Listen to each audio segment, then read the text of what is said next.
കൃപയാലേ കൃപയാലേ കൃപയാൽ അനുദിനവും കൃപയാലേ കൃപയാലേ കൃപയാൽ അനുദിനവും ബലമായോ നടത്തിടുന്നു ബലമായോ നടത്തിടുന്നു കൃപയാലേ കൃപയാലേ കൃപയാൽ അനുദിനവും കൃപയാലേ കൃപയാലേ കൃപയാൽ അനുദിനവും. എൻ്റെ പ്രിയപ്പെട്ടവരെ,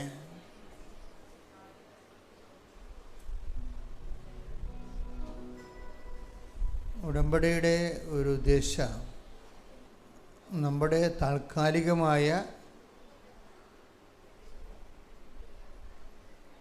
ഒരു ജീവിത പ്രശ്നം പെട്ടെന്ന് പരിഹരിച്ച് കിട്ടുക മാത്രമാണെങ്കിൽ കുറച്ച് താമസം വരും.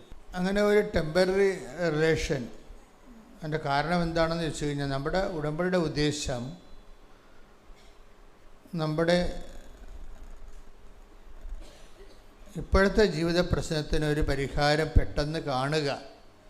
അങ്ങനെയാണല്ല ആൾക്കാർ സാക്ഷ്യം പറയുന്നത്, അതിൽ തെറ്റൊന്നുമില്ല, അത് നടക്കും. പക്ഷെ അതല്ല, അങ്ങനെ ഒരു ജീവിത പ്രശ്നം പെട്ടെന്ന് പരിഹരിക്കുക മാത്രമാണ് ഉടമ്പടി എടുക്കുന്നവരുടെ ഉദ്ദേശമെങ്കിൽ ഉടമ്പടി ശരിക്കും താമസിക്കും, ഒരു സംശയമില്ല. ചില ആൾക്കാരുടെ ഉടമ്പടിയെങ്കിലും വളരെ താമസിക്കുന്നുണ്ട്, ഞങ്ങൾ പ്രതീക്ഷിക്കുന്നതിനേക്കാൾ കൂടുതൽ താമസിക്കുന്നുണ്ട്. ഞാൻ തന്നെ അത്ഭുതപ്പെടും, അത്രയും താമസിക്കേണ്ട കാര്യമില്ലല്ലോ എന്ന് ഓർക്കും. അതിൻ്റെ കാരണം എന്ന് വെച്ച് കഴിഞ്ഞാൽ അവിടെ കയ്യിൽ നിന്ന് വന്നിരിക്കുന്ന ആദ്യമേ വന്നിരിക്കുന്ന ഒരു ചെറിയ, അവരെ കുറ്റം പറയാൻ നമുക്ക് പറ്റത്തില്ല, അവർക്ക് അറിയത്തില്ല കാര്യം. അതുകൊണ്ടാണ് ആ വിഷയം, ഇപ്പോൾ വസ്തു വിൽക്കുക, അല്ലെങ്കിൽ മകളുടെ കല്യാണം നടക്കുക, അല്ലെങ്കിൽ കുഞ്ഞുങ്ങളില്ലാത്തവർ കുഞ്ഞുങ്ങളുണ്ടാവുക, അല്ലെങ്കിൽ വിസ പുതുക്കുക, ചിലർക്ക് അതുമാത്രമായിരിക്കും ഉടമ്പടിയുടെ ഉദ്ദേശം. അപ്പോൾ ശരിക്കും താമസിക്കും. അത് മാത്രമാണെങ്കിൽ നിങ്ങളെ ഉടമ്പടി എടുക്കേണ്ട കാര്യമില്ല. കാരണം നാട്ടിൽ പ്രാർത്ഥിച്ചാലും മതി. കാര്യം അത് താമസിക്കും. എന്താ വിഷയം എന്ന് പറഞ്ഞത്, ഉടമ്പടിയിൽ നമ്മൾ ആരോടാണ് ഉടമ്പടി ചെയ്യണതെന്ന് ആദ്യമേ നിങ്ങൾ മനസ്സിലാക്കണം. ആരോടാണ് ഉടമ്പടി ചെയ്യണത്? ഈശോയോടല്ല ഉടമ്പടി ചെയ്യണത്. അതുകൊണ്ട് തന്നെയുള്ളൊരു കുഴപ്പം, ഈശോയോട് നമുക്കൊരു ടെമ്പററി റിലേഷൻസ് സാധ്യമല്ല. അതാണ് കുഴപ്പം. അത് മനസ്സിലായ? ഒരു താൽക്കാലിക ബന്ധം ഈശോയുമായിട്ട് സാധ്യമല്ല. അതിൻ്റെ കാരണം, എല്ലാ വചനത്തിനും രണ്ട് ബോഡിയുണ്ട്. എല്ലാ വചനങ്ങൾക്കും രണ്ട് ശരീരമുണ്ട്, രണ്ട് ജ്ഞാനമാർഗങ്ങളുണ്ട് എല്ലാ വചനങ്ങൾക്കും. ഒന്ന് അതിൻ്റെ ഇമ്മീഡിയറ്റ്, പിന്നെ അതിൻ്റെ ലാറ്ററൽ പാർട്ട്. എന്നുവെച്ചാൽ പെട്ടെന്ന് നമുക്ക് മനസ്സിലാകുന്നത് ഒരു അറിവിൻ്റെ തലമുണ്ട്, അല്പം കഴിഞ്ഞ് മനസ്സിലാകുന്ന ഒരു ജ്ഞാനത്തിൻ്റെ തലമുണ്ട്.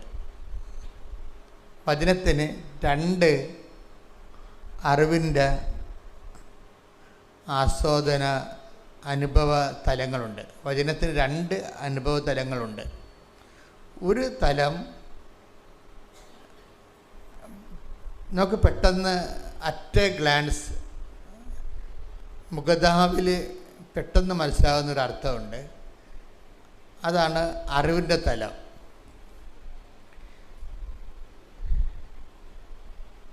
കുറച്ച് കഴിഞ്ഞ് മനസ്സിലാകുന്ന ഒരർത്ഥമുണ്ട്, അതാണ് ജ്ഞാനത്തിൻ്റെ തലം.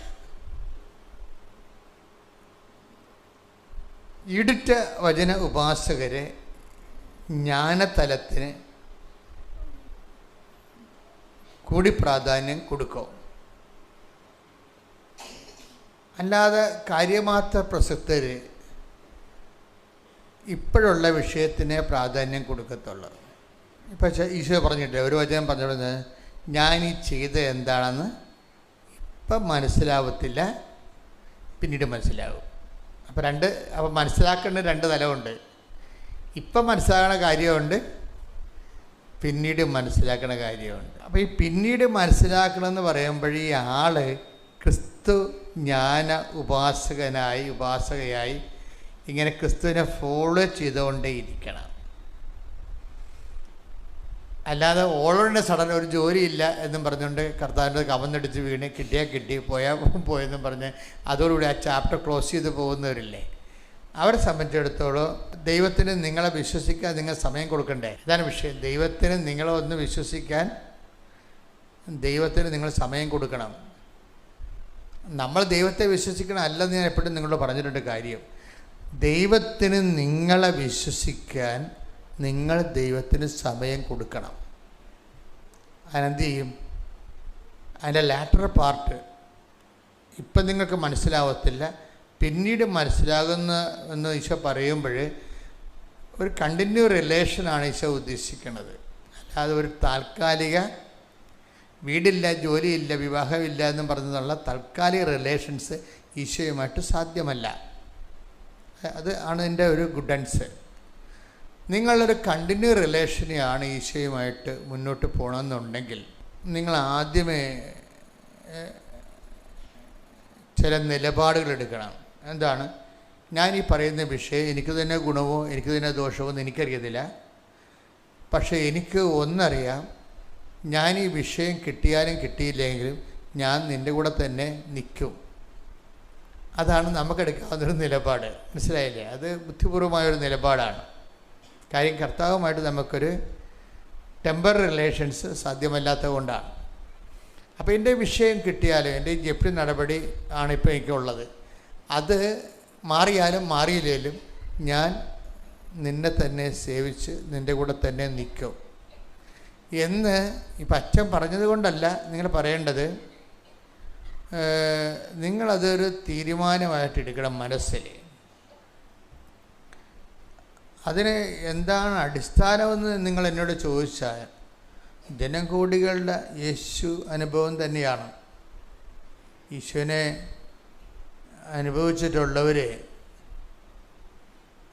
അങ്ങോട്ടങ്ങോട്ട് ചെല്ലുന്തോറും കുറച്ചുകൂടി റിലേഷൻസ് മധുരതരമാകാൻ സാധ്യതയുണ്ട്. നിങ്ങളെ പെട്ടെന്ന് കിട്ടുന്ന വിഷയത്തിൽ ആസ്പദമാക്കിയിട്ട് ഇനി വേറെ ഒരു ജ്ഞാനം പറഞ്ഞു തരാനുള്ളത്, ഇപ്പം നിങ്ങൾ എടിപിടി എന്നും പറഞ്ഞൊരു വിഷയത്തിന് കർത്താവിൻ്റെ അടുത്ത് തിരുസന്നിധി വന്നു, ചിലപ്പോൾ അപ്പം തന്നെ അതിന് മറുപടി ഉണ്ടാവും. അത് അത്ര നല്ല കാര്യമല്ല ശരിക്കും പറഞ്ഞാൽ അപ്പം തന്നെ മറുപടി ഉണ്ടാകണത്. അതിൻ്റെ അപ്പം തന്നെ മറുപടി ഉണ്ടാകുന്ന ഒരു കാര്യം, ദൈവം നിന്നെ വിശ്വസിക്കണില്ല എന്ന് കൂടി അതിന് അർത്ഥമുണ്ട്. കാര്യം എന്താണ്? നിനക്ക് നിൻ്റെ ഈ വിഷയത്തിന് ഇപ്പം സമാധാനം തന്നില്ലെങ്കിൽ നീ 4 കാലം വീണ് ഓടുവെന്നും അടുത്ത ആഴ്ച നീ കർത്താവിൻ്റെ തിരുസന്നിധി മാഞ്ഞു പോകുമെന്നും ദൈവത്തിന് അറിയാം. അപ്പം അങ്ങനെ പോകാതിരിക്കാൻ വേണ്ടി ചില സമയത്ത് ഒറ്റയടിക്ക് കർത്താവ് പടപടാന്ന് 1-2 അനുഗ്രഹങ്ങൾ അങ്ങനെ തരും. പിന്നെ ഒരു ഗ്യാപ്പ് ഉണ്ടാകും ചിലപ്പോൾ. ചിലർക്ക് ദൈവം നേരത്തെ ഇപ്പോൾ ഓളോടെ ഇവിടെ വരുന്നവരെല്ലാം ഫ്രഷ് ഹാൻഡ്സ് അല്ലല്ലോ. നേരത്തെ ദൈവമായിട്ട് കുറച്ച് അനുഭവ സമ്പത്തുള്ള ആൾക്കാരാണെങ്കിൽ, നേരത്തെ കർത്താവുമായിട്ട് കുറച്ച് അനുഭവ സമ്പത്തുള്ളവരാണെങ്കിൽ ചിലപ്പോൾ ലാഗ് ചെയ്യാൻ സാധ്യതയുണ്ട്. ഉടമ്പടി ഉടനടി പരിഹാരമാണ്, അതിന് മാറ്റമൊന്നുമില്ല. അത് നമ്മളെല്ലാ ദിവസവും സാക്ഷ്യം കേട്ടുകൊണ്ടിരിക്കുന്നതാണ്. എങ്കിലും എല്ലാവർക്കും ആ തൊപ്പി ചേരത്തില്ല. നേരത്തെ കർത്താവുമായിട്ടൊക്കെ കുറച്ച് ബന്ധവും അടുപ്പവും ഒക്കെ ഉള്ള ആൾക്കാരാണെങ്കിൽ നിങ്ങൾ പെട്ടെന്നൊരു അനുഭവം നോക്കേണ്ട കാര്യമില്ല. എന്താ വെച്ചാൽ കർത്താവ് നീ നിൽക്ക്, നിന്നെ എനിക്കറിയാം, എനിക്ക് നിന്നെ അറിയാം, നിനക്ക് എന്നെ അറിയാം, നീ നിൽക്കെന്ന് പറയും. അപ്പോൾ ഒരു അനുഗ്രഹം ബ്ലോക്ക് ചെയ്യുകയോ താമസിച്ച് ചെയ്ത് കഴിഞ്ഞതിൻ്റെ അർത്ഥം നീ നിൽക്ക് എന്നതിൻ്റെ അർത്ഥം എനിക്ക് നിന്നോട് കൂടുതൽ സംസാരിക്കാനും ഇൻട്രാക്ട് ചെയ്യാനും ഈ ക്യാഷ് ആൻഡ് കൈൻഡിൻ്റെ മെറ്റീരിയൽ ബെനിഫിറ്റ്സിൻ്റെ അപ്പുറത്ത് നമ്മൾ തമ്മിലൊരു മെറ്റഫോറിക്കൽ ആയിട്ടുള്ള റിലേഷൻസ് ഉണ്ട്. ഒരു വസ്തു വിഷയാതീതമായ ഒരു ആധ്യാത്മികതയുണ്ട്. വിഷയം താമസിക്കുമ്പോൾ ശ്രദ്ധിക്കണം, അത് വിഷയാതീതമായ ഒരു ആധ്യാത്മികതയിലേക്ക് കർത്താവ് അത് അംഗീകരിച്ചിട്ടുണ്ടെന്നാണ് എൻ്റെ അർത്ഥം. അത് വളരെ നിസ്സാര കാര്യമല്ല. കഴിഞ്ഞ ദിവസം ഞാൻ നമ്മുടെ അലക്സച്ചനില്ലേ, അലക്സച്ചൻ്റെ പള്ളിയിലെ ഒരു പോപ്പുലർ മിഷൻ ധ്യാനം നടന്ന്. അപ്പം അച്ഛൻ എന്നോട് പറഞ്ഞ് ധ്യാനം കഴിയുമ്പോൾ ഒരു സമാപന സന്ദേശം കൊടുക്കണമെന്ന് പറഞ്ഞു. അപ്പം ഞാൻ അച്ഛൻ്റെ പള്ളിയിൽ സന്ധ്യയ്ക്ക് 7 മണിക്ക് പോയി. അപ്പം സമാപന സന്ദേശം വേണമെങ്കിൽ എനിക്കൊരു 1000 സമാപന സന്ദേശം കൊടുക്കാൻ പറ്റും. എൻ്റെ ജോലി തന്നെ ഇതാണല്ല, എത്രയോ വർഷമായി. പക്ഷെ ഞാനത് അതിൻ്റെ അകത്തൊരു സത്യസന്ധത ഇല്ലായ്മ കാരണം സമാപന സന്ദേശം ആരാ കൊടുക്കേണ്ടത്? ഒരു ധ്യാനം പൂർണ്ണമായിട്ട് തീരുകയാണ്. അപ്പം എൻ്റെ സമാപന സന്ദേശം കൊടുക്കാൻ എന്നോട് പറഞ്ഞതാണ്. അപ്പം ഞാൻ അവിടെ പോയി ഒരു 3/4 മണിക്കൂറോളം ഇരുന്ന് പ്രാർത്ഥിച്ചു. അച്ഛൻ്റെ പള്ളിയിൽ പോയി ആ ധ്യാനത്തിൻ്റെ പുറകെ സങ്കീർത്തി പോയിരുന്നുണ്ട്. 3/4 മണിക്കൂർ പ്രാർത്ഥിച്ച് സമാപന സന്ദേശം ആരാ കൊടുക്കേണ്ടത്? അത് കർത്താവല്ലേ കൊടുക്കേണ്ടത്. അതാണ് വിഷയം. സമാപന സന്ദേശം ആരാ കൊടുക്കേണ്ടത്? കർത്താവ് കൊടുക്കേണ്ടത്. അപ്പം അതെനിക്കറിയാം. എനിക്ക് വേണമെങ്കിൽ ഒരു 1000 സന്ദേശം എൻ്റെ കയ്യിലോട്ട് കൊടുക്കാൻ. അപ്പം അത് ഞാനായിരിക്കും കൊടുക്കുന്നത്. അവിടെ കർത്താവിന് ചെയറില്ല. അതാണ് ഈ ഞായറാഴ്ച പള്ളിപ്രസംഗങ്ങൾക്കുണ്ടാകുന്ന ഒരു അപായം. അതാണ് അവർ എന്തെങ്കിലും പുസ്തകങ്ങൾ നോക്കിയിട്ട് ഒരു പോയിൻറ്റ്സ് കണ്ടുപിടിച്ചിട്ട് 2 പോയിൻറ്റ്സ്. യൂറോപ്യൻ സഭ ഇരുന്ന് പോയതിൻ്റെ കാരണം സായിപ്പിൻ്റെ പോയിൻറ്റ്സാണ്. സായിപ്പ് എല്ലാം പോയിൻറ്റ്സായിട്ടല്ലേ പറയത്തുള്ളൂ. 1 2 3 4 എന്നൊക്കെ പറയും. അത് എന്തെങ്കിലും പുസ്തകമോ കമൻട്രി നോക്കിയിട്ട് പുള്ളിക്കാരൻ പറയണതാണ്. പക്ഷെ കുറച്ച് കഴിയുമ്പോൾ അതിൻ്റെ അകത്ത് രക്തവും മാംസവും ഇല്ലല്ല. അത് ഉണങ്ങിയ ഈ ഇപ്പം നമ്മൾ യൂറോപ്പിലൊക്കെ ധ്യാനത്തിന് പോകുമ്പോൾ ഞാൻ കഴിക്കത്തില്ല, എനിക്ക് കഴിക്കാൻ പാലാത്ത കൊണ്ടാണ്. പക്ഷെ അവർ തരുന്നത് എന്താണ്? ഉണങ്ങിയ ഇറച്ചി തരും അവർ.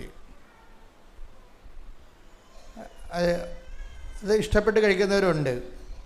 ഇതുപോലെ വചനത്തിലും ഉണങ്ങിയ നമ്മൾ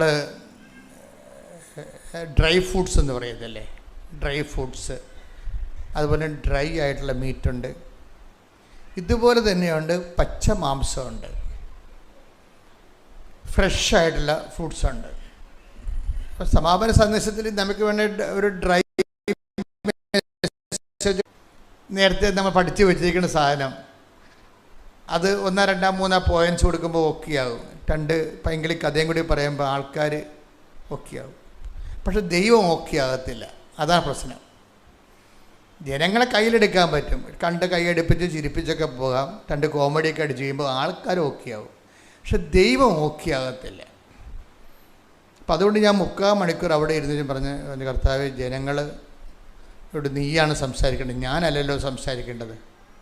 what I am to speak, ഞാൻ എന്താണ് സംസാരിക്കേണ്ടത്? ഞാൻ സംസാരിക്കാനല്ല വിഷയം, നീയല്ലേ ഇവിടെ സംസാരിക്കേണ്ടത്. അപ്പം നീ സംസാരിക്കണം, എന്നിട്ട് നീ പറയണത് ഞാൻ അവരോട് പറഞ്ഞോളാം എന്ന് പറഞ്ഞു. അപ്പം ഞാനൊരു വിശ്വാസപ്രമാണം ചെയ്തതിന് ശേഷം കർത്താവ് എന്താണ് സമാപനത്തിൽ അവരോട് സംസാരിക്കാൻ ഉദ്ദേശിക്കണമെന്ന് നോക്കിയിട്ട് ഞാൻ വചനം തുറന്നു. വചനം തുറക്കുമ്പോൾ എനിക്ക് കിട്ടിയ വചനം 12 ലൂക്കയുടെ സുവിശേഷമാണ്, 19-ാം അധ്യായമാണ്, 48-ാമത്തെ തിരുവചനം. ആദ്യം എനിക്ക് മനസ്സിലായില്ല, പിന്നീട് എനിക്ക് വല്ലാത്ത മനസ്സിലാക്കലായിപ്പോയി. Take the bed of God. ശ്രദ്ധിക്കട്ടെ. ഹല്ലേലൂയ, ഹല്ലേലൂയ, ഹല്ലേലൂയ, ഹല്ലേലൂയ, ഹല്ലേലൂയ. യേശുവേ നന്ദി, യേശുവേ സ്തുതി. ഹല്ലേലൂയ. ലൂക്ക 19:48. ലൂക്ക 19:48. എന്നാൽ അവർക്ക് ഒന്നും ചെയ്യാൻ കഴിഞ്ഞില്ല. കാരണം ജനങ്ങളെല്ലാം അവന്റെ വാക്കുകളിൽ മുഴുകി അവനെ വിട്ടുപോകാതെ നിന്നു. അപ്പം അതാണ് ആ പോപ്പുലർ മിഷൻ ധ്യാനം കഴിഞ്ഞപ്പോൾ അവിടെ ജനങ്ങളുടെ ഹൃദയത്തിൽ സംഭവിച്ച കാര്യം എന്താണ്? ജനങ്ങളെല്ലാം കർത്താവിൻ്റെ വചനങ്ങളിൽ മുഴുകി കർത്താവിനെ വിട്ടുപോകാതെ നിൽക്കുകയാണ്. മനസ്സുകൊണ്ട് കർത്താവിനോട് പറയുക, കർത്താവേ ഞങ്ങളെ വിട്ടുപോകല്ലേ എന്ന് പറയും. അപ്പോൾ അതുകൊണ്ട് എന്താ മെച്ചമുണ്ടായത്? അതിൻ്റെ ആദ്യത്തെ വാക്കാണ് പ്രാർത്ഥന. ഈശോനെ പിടിക്കാൻ വേണ്ടി വിട്ട ആൾക്കാരുണ്ടല്ലോ, തിന്മയുടെ ശക്തി, അവർക്ക് ഒന്നും ചെയ്യാൻ കഴിഞ്ഞില്ല. വാക്കൊന്നൊരു വായിച്ചേ. എന്നാൽ അവർക്ക് തിന്മയുടെ ശക്തികളാണ്. അവർക്ക് ഒന്നും ചെയ്യാൻ കഴിഞ്ഞില്ല. കാരണം ജനങ്ങളെല്ലാം അവന്റെ വാക്കുകളിൽ മുഴുകി അവനെ വിട്ടുപോകാതെ നിന്നു.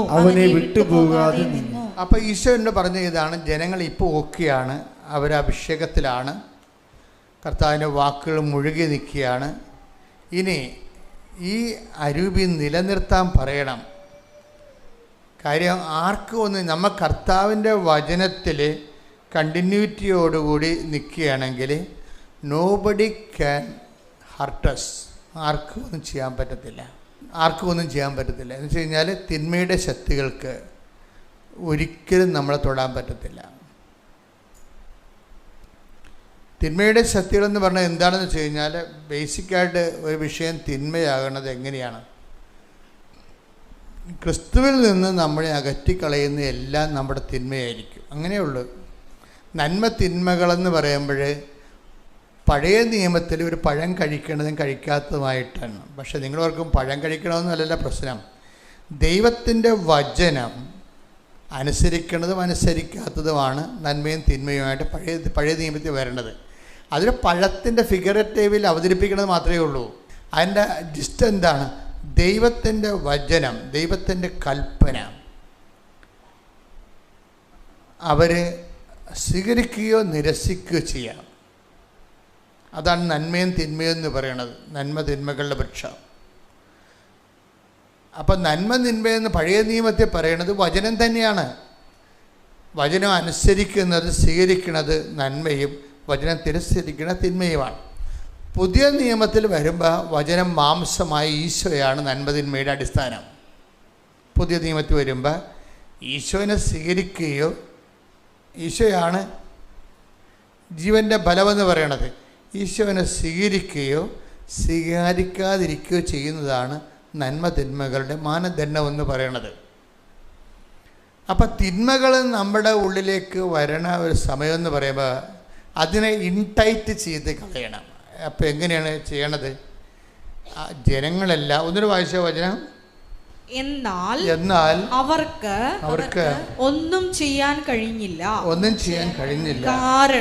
കാരണം ജനങ്ങളെല്ലാം അവന്റെ വാക്കുകളിൽ മുഴുകി അവനെ വിട്ടുപോകാതെ നിന്നു. അപ്പം അതാണ് വിഷയം. അവനെ വിട്ടുപോകാതെ നിന്നു. അതാണ് വിഷയം.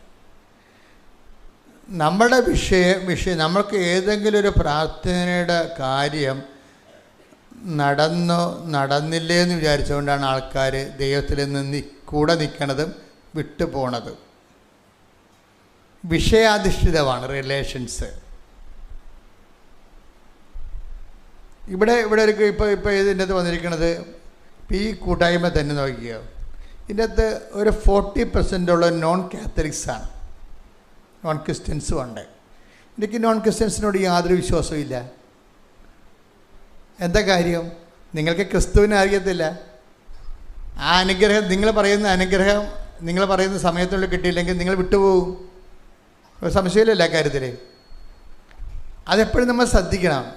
ഒരു ക്യാഷ് ആൻഡ് കൈൻ്റെ ഒരു ആനുകൂല്യം നേടിയെടുക്കാൻ വേണ്ടി മാത്രമാണ്. അതുകൊണ്ട് എപ്പോഴും വചനം പറയുന്നൊരു വിഷയം എന്താണ്? നിങ്ങൾ 15:26 എടുത്ത് 1 കൊരിന്തോസിന്റെ ശ്രുതികട ഹല്ലേലൂയ. 1 കൊരിന്തോസ് 15:19. 1 കൊരിന്തോസ് 15:19. ഈ ജീവിതത്തിന് വേണ്ടി മാത്രം ക്രിസ്തുവിൽ പ്രത്യാശ വച്ചിട്ടുള്ളവരാണെങ്കിൽ നമ്മൾ എല്ലാ മനുഷ്യരെയും നിർഭാഗ്യരാണ്. അപ്പൊ ഈ ജീവിതത്തിന് വേണ്ടിയുള്ള വീട്, ജോലി, വിവാഹം, ജപ്തി നടപടി മാറുക, പിന്നെ അങ്ങനെയുള്ള ഈ ജീവിതത്തിന് വേണ്ടി മാത്രമാണ് നിങ്ങൾ ഉടമ്പടി വെച്ചിട്ടുണ്ടെങ്കിൽ മറ്റു മനുഷ്യരെക്കാളും, അത് ഉടമ്പടി എടുക്കാത്ത ആൾക്കാരെക്കാളും ക്രിസ്തുവിനെ അറിയാത്ത ആൾക്കാരെക്കാളും നിങ്ങൾ ഹതഭാഗ്യരാണെന്നാണ്. അപ്പോഴെന്താ പ്രശ്നം എന്ന് വെച്ച് കഴിഞ്ഞാൽ, ക്രിസ്തുവുമായിട്ടുള്ള വഴിയാത്രയിൽ ഇപ്പോഴ് അനുഭവിക്കുന്നൊരു അനുഭവമുണ്ട്, പിന്നീട് വരുന്നൊരനുഭവമുണ്ട്. ഇപ്പോൾ ഉള്ളത് അറിവാണ്, പിന്നീട് വരുന്നത് എന്താണ്? ജ്ഞാനമായിരിക്കും. ഈ ജ്ഞാനം വരുന്ന അത്രയും കാലം നമ്മളെ തീഷ്ണതയിൽ പുരോഗമിക്കേണ്ടി വരും. നമുക്ക് ആദ്യം കിട്ടുന്ന അറിവാണ്. ഇപ്പം ഞാൻ നിങ്ങളെ അനാഥരായി വിടുകയില്ല, അല്ലേ? അപ്പം അതിൻ്റെ അകത്ത് ഒരു അറിവുണ്ട്, ഞാൻ നിങ്ങളെ അനാഥരായി വിടുകയില്ല. അതിൻ്റെ അകത്തൊരു ജ്ഞാനമുണ്ട്. എന്താ കാര്യം? ഞാൻ നിങ്ങളെ അനാഥരായി വിടുകയില്ല. ശ്രുതികട്ടെ ഹല്ലേലൂയ. ഹല്ലേലൂയ ഹല്ലേലൂയ ഹല്ലേലൂയ. യേശുവേ നന്ദി, യേശുവേ സ്തുതി. ഹല്ലേലൂയ ഹല്ലേലൂയ ഹല്ലേലൂയ ഹല്ലേലൂയ ഹല്ലേലൂയ. യേശുവേ ആരാധന ആരാധന. യോഹന്നാൻ 14:18. യോഹന്നാൻ 14:18. ഞാൻ നിങ്ങളെ അനാഥരായി വിടുകയില്ല. പറഞ്ഞേ, ഞാൻ നിങ്ങളെ അനാഥരായി വിടുകയില്ല. ഞാൻ നിങ്ങളുടെ അടുത്തേക്ക് വരും. ഞാൻ നിങ്ങളുടെ അടുത്തേക്ക് വരും. Praise the Lord. അപ്പോൾ ഇതൊരു അറിവുണ്ട്. എന്താണ്? ഞാൻ നിങ്ങളെ അനാഥരായി വിടുകയില്ല. എന്ന് വെച്ച് കഴിഞ്ഞാൽ ഞാൻ നിങ്ങളെ സന്ധിക്കാതെ ഇരിക്കുകയില്ല എന്നായി പറയണത്. ഞാൻ നിങ്ങളെ സന്ധിക്കാതെ ഇരിക്കുകയില്ല. അത് കാരണം ഈശോ തന്നെ പറയുന്നുണ്ട്, ഞാൻ അവരെ വെറുങ്കയ്യോടെ പറഞ്ഞു വിട്ടാൽ അവർ വഴിയിൽ തളർന്നു വീഴും. ഈ വചനങ്ങളെല്ലാം കൂട്ടി വായിക്കേണ്ടതാണ്. ഈശോയുടെ മൈൻഡ് സെറ്റ് അതാണ്. ഞാൻ നിങ്ങളെ വെറും കൈയോടെ പറഞ്ഞു വിട്ടാൽ അവർ വഴിയിൽ തളർന്നു വിട്ട. ഇത് ഇവിടെ ശ്രുതികട്ടെ ഹല്ലേലൂയ. ആരാധന. ഹല്ലേലൂയ ഹല്ലേലൂയ ഹല്ലേലൂയ.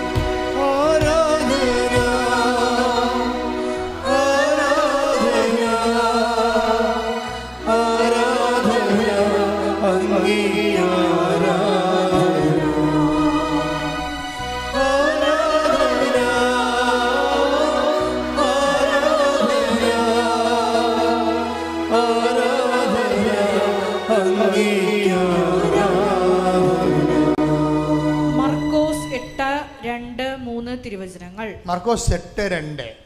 ഈ ജനക്കൂട്ടത്തോട് എനിക്ക് അനുകമ്പ തോന്നുന്നു. ഇവർ 3 ദിവസമായി എന്നോട് കൂടെയാണ്. അവർക്ക് ഭക്ഷിക്കാനൊന്നുമില്ല. അവരെ വിശപ്പോടെ വീട്ടിലേക്ക് പറഞ്ഞയച്ചാൽ വഴിയിൽ തളർന്നു വീണേക്കും. ഈ വിഷയം ഈശോ അഡ്രസ് ചെയ്യും, തീർച്ചയായിട്ടും അഡ്രസ് ചെയ്യും. അതായത് അവർക്ക് ഭക്ഷിക്കാൻ ഒന്നുമില്ല. അപ്പം അതിൻ്റെ അർത്ഥം എന്തൊക്കെ വരുന്നുണ്ട് അതിനകത്ത്? അവരെ ജോലി വരുന്നുണ്ടായിരുന്നു ഇല്ലേ? ജോലി വരുന്നില്ലേ? നിങ്ങളുടെ IELTS നിങ്ങളുടെ OET എല്ലാം അതിൻ്റെ വരുന്നുണ്ട്. എന്താ കാര്യം? ജോലി ഇല്ലെങ്കിൽ നമുക്ക് പൈസ ഇല്ല. പൈസ ഇല്ലെങ്കിൽ ഭക്ഷണം മാത്രമല്ല പല കാര്യങ്ങളും ഉണ്ടാകാതിരിക്കും. അതാണ് വെറും കൈയോടെ. അതാണ് ഞാൻ വെറും കൈ. ആ വചനം ഒന്നിട്ട് വായിച്ച്. അവരെ വിശപ്പോടെ വീട്ടിലേക്ക് പറഞ്ഞയച്ചാൽ വഴിയിൽ തളർന്നു വീണേക്കും. വഴിയിൽ തളർന്നു വീഴും. ഇപ്പം ഒരു കാര്യം സത്യമാണ്, വഴിയിൽ തളർന്നു വീഴാത്ത നടപടിക്രമങ്ങൾ അത് എമർജൻസി നമ്മളെ ഫസ്റ്റ് എയ്ഡ് പോലെ നമുക്ക് കിട്ടും. ഉടമ്പടിയിൽ അത് നടന്നു, ഫസ്റ്റ് എയ്ഡ് കിട്ടിയിരിക്കും. പക്ഷെ നിങ്ങൾ പല ആൾക്കാരും ഫസ്റ്റ് എയ്ഡിന് വേണ്ടി മാത്രമാണ് നിങ്ങളെ ക്രിസ്തുവിലെ നങ്കൂരം ഉറപ്പിക്കുന്നത്. അതാണ് പ്രശ്നം.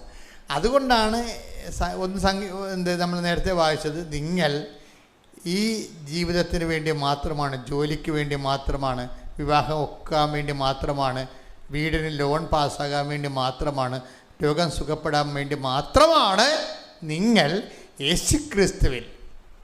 അതാണ് യേശുക്രിസ്തു എന്ന് പറയുമ്പോൾ വിഷയം മാറും. വേറെ ആരിലും പ്രത്യാശ വയ്ക്കണവരല്ല യേശുക്രിസ്തു പ്രത്യാശ വയ്ക്കുന്നവർ. അത് ഈ ജീവിതത്തിന് വേണ്ടി മാത്രമാണ് നിങ്ങൾ യേശുക്രിസ്തു പ്രത്യാശ അർപ്പിച്ചെങ്കിൽ ഈ ജീവിതത്തിന് വേണ്ടി ഓരോരോ ദൈവസങ്കല്പങ്ങളിൽ പ്രത്യാശ അർപ്പിച്ച മനുഷ്യരെക്കാളും നിങ്ങൾ ഹതഭാഗ്യവാന്മാരാണ്. അപ്പോൾ പിന്നെ നിങ്ങൾ എന്ത് ചെയ്യണം? യേശുക്രിസ്തു പ്രത്യാശ അർപ്പിക്കുന്നവരെ എന്ത് ചെയ്യണം? അതിൻ്റെ സെക്കൻഡ് ഓപ്ഷനിൽ എന്ത് ചെയ്യണം? നിത്യതയ്ക്ക് വേണ്ടി യേശുവിൽ പ്രത്യാശ അർപ്പിക്കണം. ഓർത്ത് ശരിയല്ലേ? മനസ്സിലായില്ലേ? ഇപ്പോൾ എപ്പോഴും ക്രിസ്തുവിലേക്ക് വരുമ്പോൾ നമുക്കറിയാം, ക്രിസ്തുവിന് എപ്പോഴും വിഷയമെന്ന് പറയണത് രണ്ട് കാര്യങ്ങൾ. ഈശോ ലോകത്തിലെ കാര്യങ്ങൾ രണ്ടായിട്ട് ഈശോ തിരിക്കും. ഈ ജീവിതത്തിന് വേണ്ടിയുള്ളതും നിത്യജീവിതത്തിന് വേണ്ടിയുള്ളതും. അതിന് ഈശോ പറഞ്ഞത് എന്താണ്? പിതാവിൻ്റെ കാര്യമെന്ന് പറയും, പിന്നെന്ത് പറയും? മാനുഷിക കാര്യങ്ങളെന്ന് പറയും. കാര്യങ്ങൾ ഉണ്ട് ഈശോയ്ക്ക്, പക്ഷേ രണ്ടായിട്ട് തിരിക്കും. അമ്മയോട് അമ്മയോട് ഈശോ എന്താ പറയണത്? നിങ്ങൾ എന്തിനാണ് എന്നെ അന്വേഷിച്ചത്? ഞാൻ എൻ്റെ പിതാവിൻ്റെ കാര്യം. Take the bed of God. ശ്രുതികടെ ഹല്ലേലൂയ ഹല്ലേലൂയ ഹല്ലേലൂയ ഹല്ലേലൂയ. യേശുവേ നന്ദി, യേശുവേ ആരാധന ആരാധന ആരാധന. യേശുവേ നന്ദി, മഹത്വം മഹത്വം. ലൂക്ക 2:49. ലൂക്കാ സുവിശേഷം 2:49. നിങ്ങൾ എന്തിനാണ് എന്നെ അന്വേഷിച്ചത്? നിങ്ങൾ എന്തിനാണ് എന്നെ അന്വേഷിച്ചത്? ഞാൻ എൻ്റെ പിതാവിന്റെ കാര്യങ്ങളിൽ വ്യാപൃതനായിരിക്കേണ്ടതാണെന്ന് നിങ്ങൾ അറിയുന്നില്ലേ? നിങ്ങളെന്ന് പറഞ്ഞാൽ അമ്മയ്ക്ക് കൃത്യമായിട്ട് അറിയാം. ഔഷപിതാവിനും ഒരു സെക്കൻഡ് നോളജ് ഉണ്ട് ഈ വിഷയത്തെക്കുറിച്ച്. ഫസ്റ്റ് നോളജ് അമ്മയ്ക്കാണ്. കാര്യം മംഗളവാർത്ത കിട്ടിയ അമ്മയ്ക്കാണല്ലോ. മംഗളവാർത്ത കിട്ടിയത് പിതാവിൻ്റെ കാര്യം ആരാണ് പറഞ്ഞത്? ആദ്യം അമ്മയോടല്ലേ പറഞ്ഞത്. അതുകൊണ്ടാണ് നിങ്ങൾക്ക് അറിവില്ലേ എന്ന് ചോദിക്കണത്. ഞാൻ എൻ്റെ പിതാവിൻ്റെ കാര്യത്തിൽ വ്യാപൃതനായിരിക്കേണ്ടവരാണ്, നിങ്ങൾക്ക് അറിവില്ലേ? അപ്പോൾ ഈശോയെക്കുറിച്ചുള്ള അറിവിൽ ഒരറിവെന്താണ്? ബേസിക് അറിവെന്താണ്? ഈ അന്വേഷിക്കുന്ന ആൾക്കാർ ശ്രദ്ധിക്കണം. നിങ്ങൾ എന്തിനാണ് എന്നെ അന്വേഷിച്ചത് എന്ന് വെച്ചാൽ, എന്തിനാണ് എന്നെ അന്വേഷിച്ചതെന്ന് ചോദിച്ചു കഴിഞ്ഞാൽ, എന്നെ അന്വേഷിക്കണത് എന്തിനായിരിക്കണം എന്നാണ് ഈശോ പറയണത്. പറഞ്ഞ മനസ്സിലായ? എന്നെ അന്വേഷിക്കണത് എന്തിന് ആയിരിക്കണം? എന്തിനാണ് അന്വേഷിക്കേണ്ടത്? പിതാവിൻ്റെ കാര്യങ്ങളെക്കുറിച്ച് എന്നെപ്പോലെ വ്യാപൃതനാകാൻ വേണ്ടിയാണ് നിങ്ങൾ എന്നെ അന്വേഷിക്കേണ്ടത്. ഓക്കെ അല്ലേ? മനസ്സിലായ? വളരെ ശ്രദ്ധിക്കണം. നിങ്ങൾ എന്തിനാണ് എന്നെ അന്വേഷിച്ചത് എന്ന് ചോദിച്ചാൽ അതിൻ്റെ അർത്ഥം എന്താണ്? നിങ്ങൾ എന്തിനു വേണ്ടി എന്നെ അന്വേഷിക്കണം? എന്തിനു വേണ്ടി അന്വേഷിക്കണം? എന്നെപ്പോലെ നിങ്ങളും പിതാവിൻ്റെ കാര്യത്തിൽ വ്യാപൃതയാകാൻ വേണ്ടിയാണ് എന്നെ അന്വേഷിക്കേണ്ടത്. ഓക്കെ അല്ലേ? ഇനി ഒരു വിഷയം എന്ന് പറയണത്, വേറെ അപ്പം വർദ്ധിപ്പിച്ചതിൻ്റെ പിറ്റേ ദിവസം ആൾക്കാർ വട്ടിയും കൊട്ടയും എടുത്ത് പഴയ ഓർമ്മയ്ക്ക് ഈശോൻ്റെ അടുത്ത് വന്നായിരുന്നു.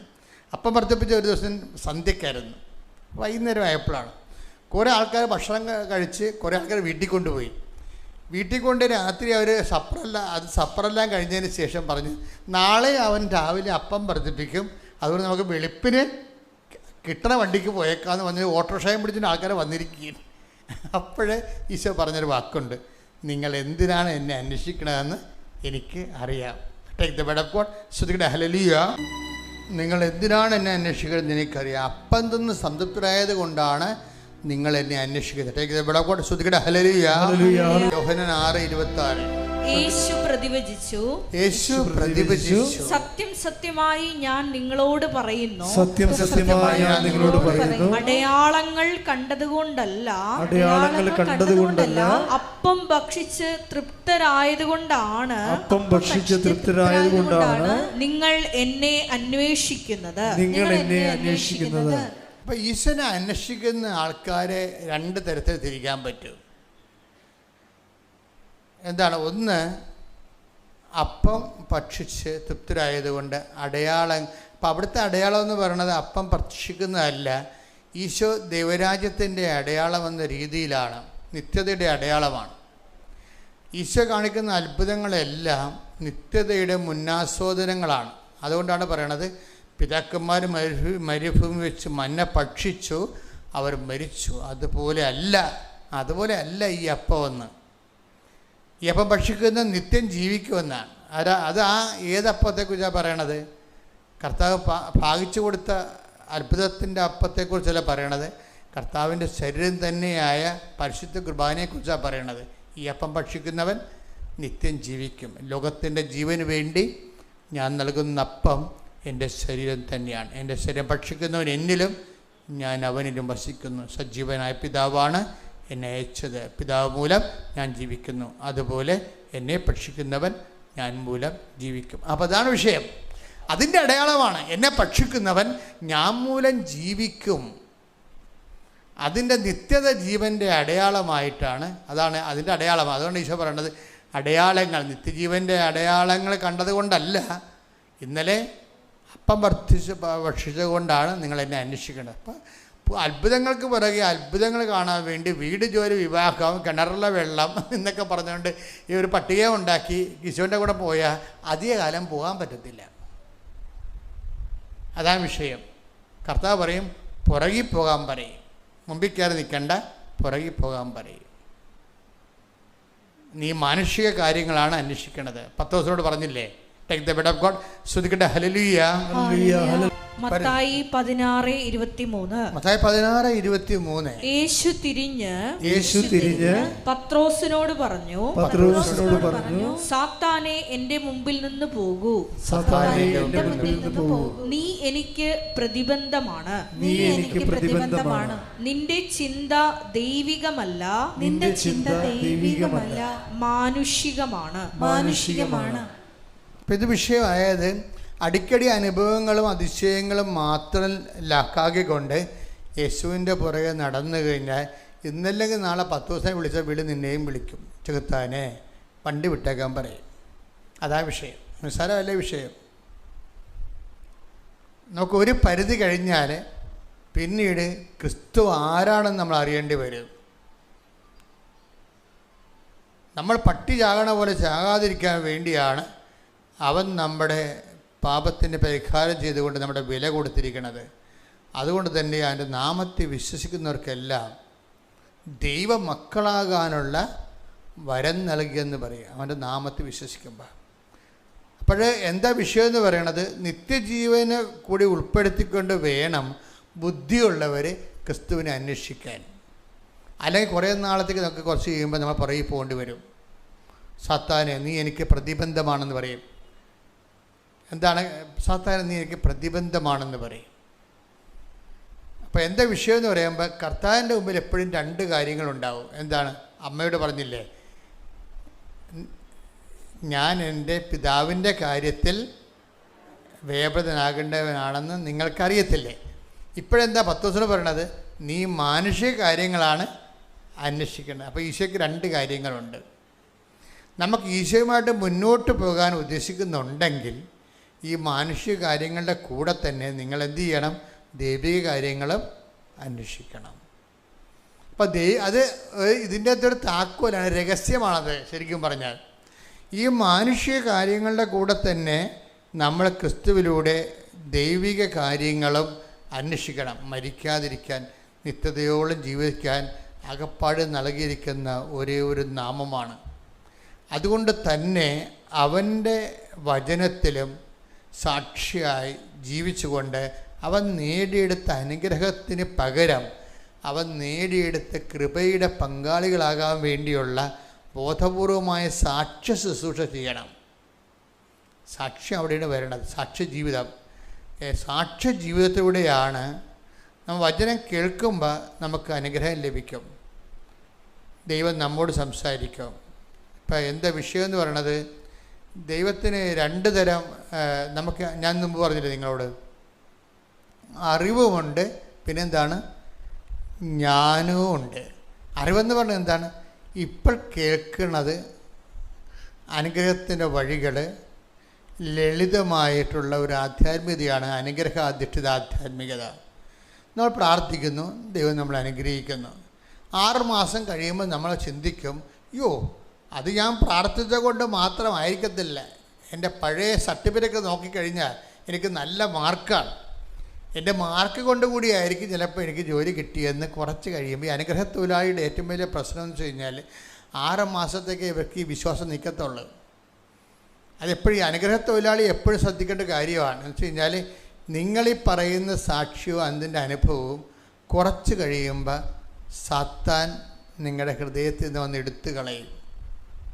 എന്താ കാര്യം? എന്നിട്ട് നിങ്ങൾക്ക് വേറെ കള കൊണ്ടൊന്ന് വിതക്കും. നിങ്ങൾ പറയും, ഓ അതിപ്പോൾ അത് ലോൺ കിട്ടുകയല്ലേ, അത് വീട് കിട്ടിയല്ലേ, അത് നാട്ടുകാർക്ക് എല്ലാം കിട്ടിയല്ലോ, അതിപ്പോൾ ഉടമ്പടി എടുത്തുകൊണ്ട് തന്നെ കിട്ടിയാണെന്ന് നിർബന്ധമൊന്നും ഇല്ലെന്നൊക്കെ പറഞ്ഞിട്ട് കുറച്ച് കഴിയുമ്പോൾ കളകൾ വളരാൻ തുടങ്ങും. തെറ്റായ ബോധ്യങ്ങൾ. ഇപ്പം നീ കാലയെ പിടിച്ച് കരഞ്ഞ് കർത്താവെ നീ എന്നെ സഹായിച്ചില്ല, ഞാൻ ചത്തുകളയും കെട്ടി ദുഃഖമൊക്കെ പറഞ്ഞുകൊണ്ട് കന്നേക്കാളെ നിലവിളിച്ചാണ് ഈ അനുഗ്രഹം ഒപ്പിച്ചെടുത്തതെങ്കിലും 6 മാസം കഴിയുമ്പോൾ നീ നിൻ്റെ തനി നിറം കാണിക്കും. എന്താ കാര്യം? 6 മാസം കഴിയുമ്പോൾ നിൻ്റെ വിശ്വാസം വിട്ടുപോകില്ല. ജനങ്ങളെ മറ്റുള്ളവർ ഉപദ്രവിക്കാതിരുന്നതിൻ്റെ കാരണം എന്താ? 12:48 എന്താ പറയണത്? കളകൾ വിതക്കപ്പെടാൻ വേണ്ടി ശത്രു കയറാതിരുന്നതിൻ്റെ കാര്യം എന്താണ്? കർത്താവിനെ വിട്ടുപിരിയാ എന്നുകൊണ്ടാണ്. എപ്പോഴെങ്കിലും നിങ്ങൾ കർത്താവിനെ വിട്ടുപിരിയുമല്ലോ. കർത്താവിനെ വിട്ടുപിരിയാനുള്ള കുഴപ്പമെന്ന് അറിയാമോ? നിസ്സാര കാര്യം. കർത്താവിനെ കൂടെ നിർത്തണമെങ്കിൽ ഒരു 9 കാര്യം വേണം. കർത്താവിനെ വിട്ടുപിരിയണമെങ്കിൽ ഒരു കാര്യം മതി. ഇപ്പം നിങ്ങളൊരുത്തനോട് 2-3 ലക്ഷം രൂപ വസ്തു വിൽക്കുമ്പോൾ തരാം എന്നും പറഞ്ഞുകൊണ്ട് മകളെ കെട്ടിക്കാൻ വേണ്ടി മേടിച്ചു. എന്നിട്ട് വസ്തു നിങ്ങളുടെ അയൽവാസിന് മേടിച്ചതാണ്. എന്താ പറഞ്ഞിരിക്കണത്? മകളുടെ കല്യാണമാണ്, മനസ്സമ്മതം കഴിഞ്ഞപ്പോൾ നമുക്ക് തരാമെന്ന് പറഞ്ഞ ആൾക്കാരുടെ കാര്യം കാശ് തന്നില്ല, അതുകൊണ്ട് എന്നെ സഹായിക്കണം, അല്ലെങ്കിൽ ഞാൻ കെട്ടിത്തൂക്കുമെന്ന് പറഞ്ഞാൽ മേടിച്ചിരിക്കണ പൈസ മേടിക്കണേ. പിന്നെ നമ്മൾ എന്തെല്ലാം കാര്യങ്ങളൊക്കെ പറയും. ഞാൻ കറണ്ട് കമ്പിയെ പിടിക്കും, അല്ലെങ്കിൽ പൊട്ടിത്തെറിക്കും എന്നൊക്കെ പറയും.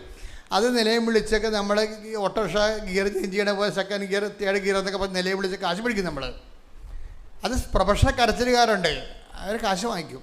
കാശ് വാങ്ങിച്ചിട്ട് തട്ടിപ്പുകാരുടെ പരിപാടി എന്ന് വെച്ച് കഴിഞ്ഞാൽ അവർ വസ്തു വിൽക്കുമ്പോൾ തരാമെന്നാണ് പറഞ്ഞിരിക്കണത്. ഇനി ഇവരെന്താ വിഷയമാണെന്ന് വെച്ച് കഴിഞ്ഞാൽ, വസ്തു വിൽക്കുന്ന സമയത്ത് ഇവർ പറയും ഞാനൊന്ന് മകളെ കാണാൻ പോകണമെന്നും പറഞ്ഞ് പോകും. മകളുടെ വീട്ടിൽ പോകും. ശരിക്കും പറഞ്ഞാൽ മകളെ കാണാൻ പോണതല്ല, അന്ന് രജിസ്റ്റർ കച്ചേരിയിൽ വസ്തു വിൽക്കാൻ പോവുകയാണ്. അപ്പോൾ രാവിലെ ഇറങ്ങുമ്പോൾ നാട്ടുകാർ ചോദിക്കത്തില്ലേ നിങ്ങളെവിടെ പോണ്? അപ്പോൾ വസ്തു വിൽക്കാൻ പോകണം. ആ വസ്തു വിറ്റില്ല, അപ്പോൾ എൻ്റെ കാശ് കിട്ടുമല്ലേ. അവരെ അറിയിക്കാതിരിക്കാൻ വേണ്ടി നിങ്ങളെന്താ പറയണത്? തലേ ദിവസം എഴുന്നേറ്റും പറയും ഞാൻ എൻ്റെ മകളെ കാണാൻ പോകുമ്പോൾ മകളുടെ വീട്ടിൽ പോയി നിൽക്കും. എന്നിട്ട് അവിടുന്ന് രജിസ്റ്റർ കച്ചേരി വരും. അപ്പോൾ നിങ്ങളെന്താ ഉദ്ദേശിച്ചിരിക്കണത്? കാശ് കിട്ടുമ്പോൾ ഇവക്ക് കൊടുക്കരുത്, താമസിക്കണം. അത് നമുക്ക് എന്ത് ചെയ്യണം? നമുക്ക് വേണമെങ്കിൽ 2 സെൻറ്റ് സ്ഥലം 5 സെൻറ്റ് സ്ഥലം വീടിൻ്റെ അടുത്ത് കൊടുക്കാമെന്ന് പറഞ്ഞ് അത് വാങ്ങിക്കണം തൽക്കാലം. മറ്റവളെ നമുക്ക് ചെറുവരലെ നിർത്താം. ഈ ഒറ്റ കാര്യം മതി ക്രിസ്തു വിട്ടുപോകാൻ. ഈശോനെ കൂടെ നിർത്താൻ നമുക്ക് 9 കാര്യം ചെയ്തേണ്ടി വരും. പക്ഷേ ഈശോ വിട്ടുപോകാൻ വേണ്ടി ഈ ഒരൊറ്റ തരികിട പരിപാടി കാണിച്ചാൽ മതി, വിട്ടുപോയിക്കൊള്ളൂ. കാര്യം ഈ അനുഗ്രഹ തൊഴിലാളിയുടെ പ്രശ്നമെന്ന് പറയണത് അവൻ ഈശോ ഒരിക്കലും പ്രശ്നമല്ല. ഈശോനെ കൂടെ നിർത്തുന്ന ഒരു പ്രശ്നമല്ല. നമ്മുടെ കള്ളിൽ വള്ളക്കള്ളി വെള്ളം കയറാതിരുന്നാൽ മതി, വേറെ പ്രശ്നമൊന്നുമില്ല. അതുകൊണ്ട് തന്നെ ഡേറ്റി ഫെല്ലോസാണ് ഈ അനുഗ്രഹ തൊഴിലാളികൾ എന്ന് പറയണത്. അവനൊരു വിഷയം വന്നാൽ സുവിശേഷത്തെ നിരക്കാത്തൊരു തീരുമാനം എടുക്കും. ചതിവ്, വഞ്ചന, പറ്റിപ്പ്, മറ്റുള്ളവരുടെ കണ്ണിൽ പൊടിയിടുക, ഇങ്ങനെയുള്ള അഭ്യാസം കാണിക്കും. അതോടുകൂടി അവൻ്റെ കാര്യത്തിൽ തീരുമാനമാകും. കാര്യം എന്താ വെച്ചാൽ ഈശോ ചോദിച്ചൊരു ചോദ്യമുണ്ട്. നിങ്ങൾക്ക് ഈ ലോകത്തിലുള്ള ദൈവസങ്കല്പങ്ങളും ഈശോയും തമ്മിൽ വ്യത്യാസം അതാണ്. എന്താ? നിങ്ങൾക്ക് ആരിൽ എന്നിൽ പാപം ആരോപിക്കാൻ കഴിയും, അതാണ് വിഷയം. അപ്പോൾ ആ ഒരു ഒറ്റ ചോദ്യം കൊണ്ട് മനുഷ്യരാശി ഒതുങ്ങിപ്പോയതാണ്. കൈ ചൂണ്ടാൻ പറ്റത്തില്ല കർത്താവിൻ്റെ നേരെ. അപ്പം അതുകൊണ്ട് തന്നെ നമ്മൾ ദൈവത്തിൽ നിരക്കാത്തൊരു തീരുമാനം വെച്ചുകൊണ്ടാണ് ഇരിക്കണമെന്നുണ്ടെങ്കിൽ ഇന്നല്ലെങ്കിൽ നാളെ കർത്താവിന് നിക്കക്കളി ഉണ്ടാകാതിരിക്കും, വിട്ടുപോകും. അപ്പം നമ്മുടെ മുമ്പിലുള്ള റിസ്ക് എന്താ? എന്ത് വില കൊടുത്തും കർത്താവിനെ കൂടെ നിർത്തുകയാണ്. അതെങ്ങനെ കൂടെ നിർത്തണമെങ്കിൽ എന്ത് ചെയ്യണം? ആ റിലേഷൻ അനുഗ്രഹം ബേസ്ഡ് ആകാതെ റിലേഷൻ കണ്ടിന്യൂ ചെയ്യണം. റിലേഷൻ കണ്ടിന്യൂ ചെയ്തിട്ടാണ് അത് അങ്ങനെ വരുമ്പോൾ നഷ്ടങ്ങളെല്ലാം നിത്യതയ്ക്കുള്ള മുതലോഹരി വരുമാനം തിരിച്ചടച്ചുകൊണ്ടിരിക്കും നമ്മൾ. നിത്യത ഒരിക്കലും നിങ്ങൾക്കത് സൗജന്യ ദാനമാണെന്ന് ഞാൻ പറയത്തില്ല. സൗജന്യ ദാനമാണെന്ന് ഞാൻ എന്താ കാര്യം വെച്ച് കഴിഞ്ഞാൽ രക്ഷാ നടപടി സൗജന്യമാണ്, കർത്താവ് ഏകപക്ഷീയമായി ചെയ്ത കാര്യമാണ്. പക്ഷെ അത് നമ്മുടെ അക്കൗണ്ടിലേക്ക് വരുന്നത് ഈ യേശുക്രിസ്തു ക്രൂശിക്കപ്പെട്ടു പാപത്തിൻ്റെ പരിഹാരം ചെയ്തു. ഇപ്പം ഗവൺമെൻറ് അവർ എടുത്ത ലോണുകളെല്ലാം ഗവൺമെൻറ് നിങ്ങൾ വസ്തുവിനും വിദ്യാഭ്യാസത്തിനും എടുത്ത ലോണെല്ലാം ഗവൺമെൻറ് എഴുതി തള്ളിയെന്ന് പറഞ്ഞ് ക്യാബിനറ്റ് തീരുമാനം ഉണ്ടാകും.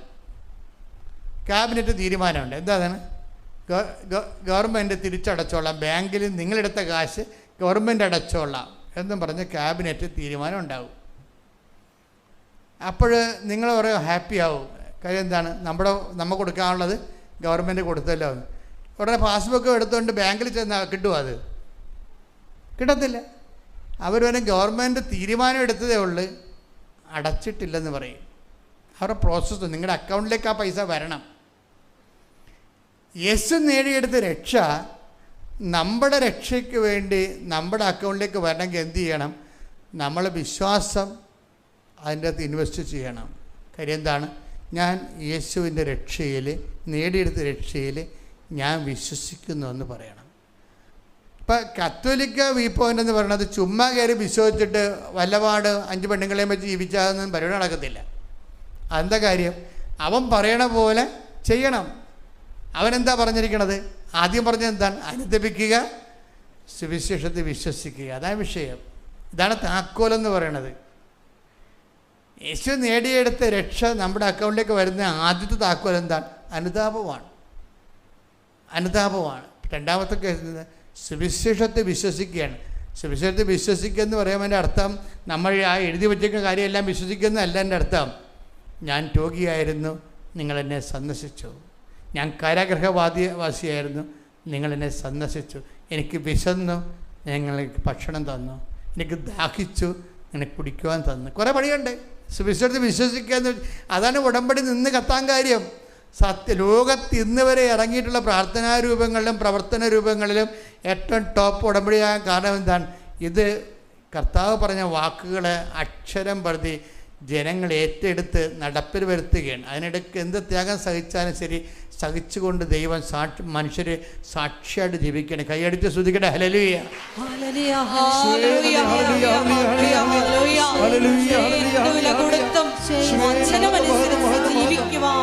ആരാധനയിലൂടെ ഞങ്ങൾക്ക് അധിക അഭിഷേകം നൽകണമേ. Hallelujah, hallelujah.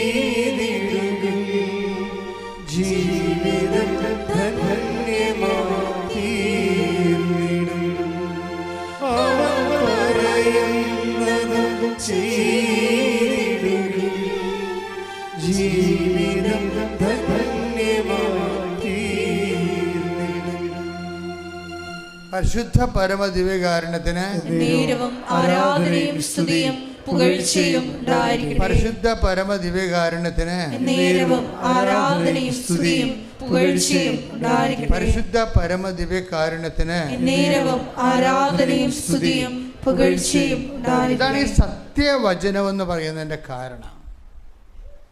ആ കാരണം സത്യവചനം, ആ വചനത്തിൻ്റെ സത്യാവസ്ഥ മാത്രമേ സഭ പഠിപ്പിക്കത്തുള്ളൂ. അല്ലാതെ ലൂതറിനെ പോലെ ഫെയ്ത്ത് എലോൺ സഫിക്സ് എന്ന് പറയും. ലൂതർ എന്തുകൊണ്ടാണ് അങ്ങനെ പറഞ്ഞത്? ലൂതറിന് അങ്ങനെ പറയാനേ പറ്റത്തുള്ളൂ. അയാൾ പൗരോഹിത്യമെന്ന കൂദാശ സ്വീകരിച്ചുകൊണ്ടിരിക്കുമ്പോൾ തന്നെ അയാൾ കല്യാണം കഴിക്കാൻ തീരുമാനിച്ചു.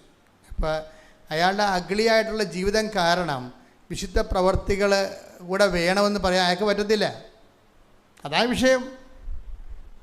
അതങ്ങനെ വ്യക്തിപരമായിട്ടുണ്ടാകുന്ന അപാജയങ്ങളെല്ലാം സുവിശേഷത്തിന് പുറത്ത് കെട്ടിവെച്ചിട്ട് തങ്ങളുടെ തെറ്റിന് ജാമ്യം എടുക്കാൻ വേണ്ടി നോക്കിയാൽ ജാമ്യം കിട്ടത്തില്ല. അതുകൊണ്ട് ഇതൊക്കെ സത്യസന്ധമായിട്ട് പഠിപ്പിക്കാനുള്ള സംവിധാനമുണ്ട്. അതാണ് സഭയെന്ന് പറയണത്. മനുഷ്യർക്ക് തെറ്റാത്ത രീതിയിൽ വചനങ്ങൾ പങ്കുവെക്കാൻ കഴിയണം. അതിനെന്ത് ചെയ്യണം? സത്യതിരുസഭ ഇവിടെ നിലനിൽക്കണം. സഭകളങ്ങനെ പലതുണ്ട്. ഓരോരുത്തരും വചനം കേട്ടിട്ട് ഓരോരുത്തരെ ഒരു കൂട്ടായ്മ ഉണ്ടായിക്കൊണ്ട് നടക്കും. അത് ഗ്രൂപ്പുകളെന്ന് പറയുന്നത് നമ്മളെ ക്രിസ്ത്യൻ ഗ്രൂപ്പുകളാണത്. അത് വേറെ ഗ്രൂപ്പൊന്നുമല്ല. ക്രിസ്ത്യൻ ഗ്രൂപ്പുകളൊക്കെ തിരുസഭയല്ല. തിരുസഭയാകണമെന്നുണ്ടെങ്കിൽ സത്യസുവിശേഷം അനാദികാലം വരെ, ആ ചരിത്രാരംഭം മുതൽ തന്നെ കണ്ടിന്യൂ ചെയ്തു വരണം, യാതൊരുവിധ മാറ്റവുമില്ലാതെ. എൻ്റെ കൈവപ്പിലൂടെ നിനക്ക് ലഭിച്ച ദൈവികവരം ഊതിക്കത്തിക്കാൻ പൗലോസ് തിമോത്തിയോട് പറഞ്ഞില്ലേ?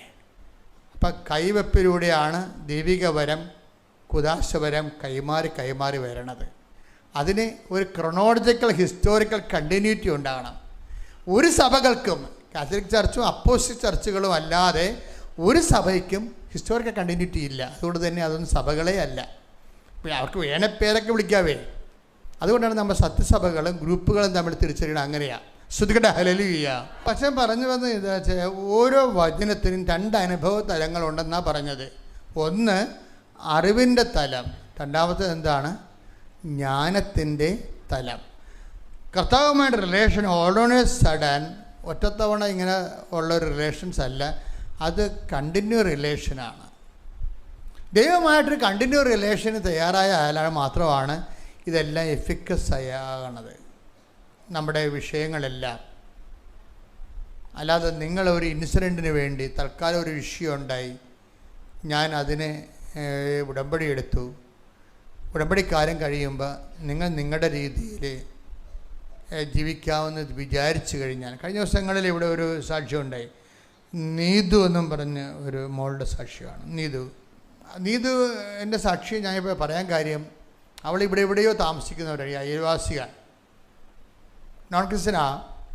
അപ്പോൾ നീതു സാക്ഷ്യം പറഞ്ഞ് അവസാനിപ്പിക്കുന്നത്, അതായത് നീതിൻ്റെ ആഗ്രഹങ്ങളൊക്കെ ഭയങ്കര ഈ ക്രിസ്തുവിനെ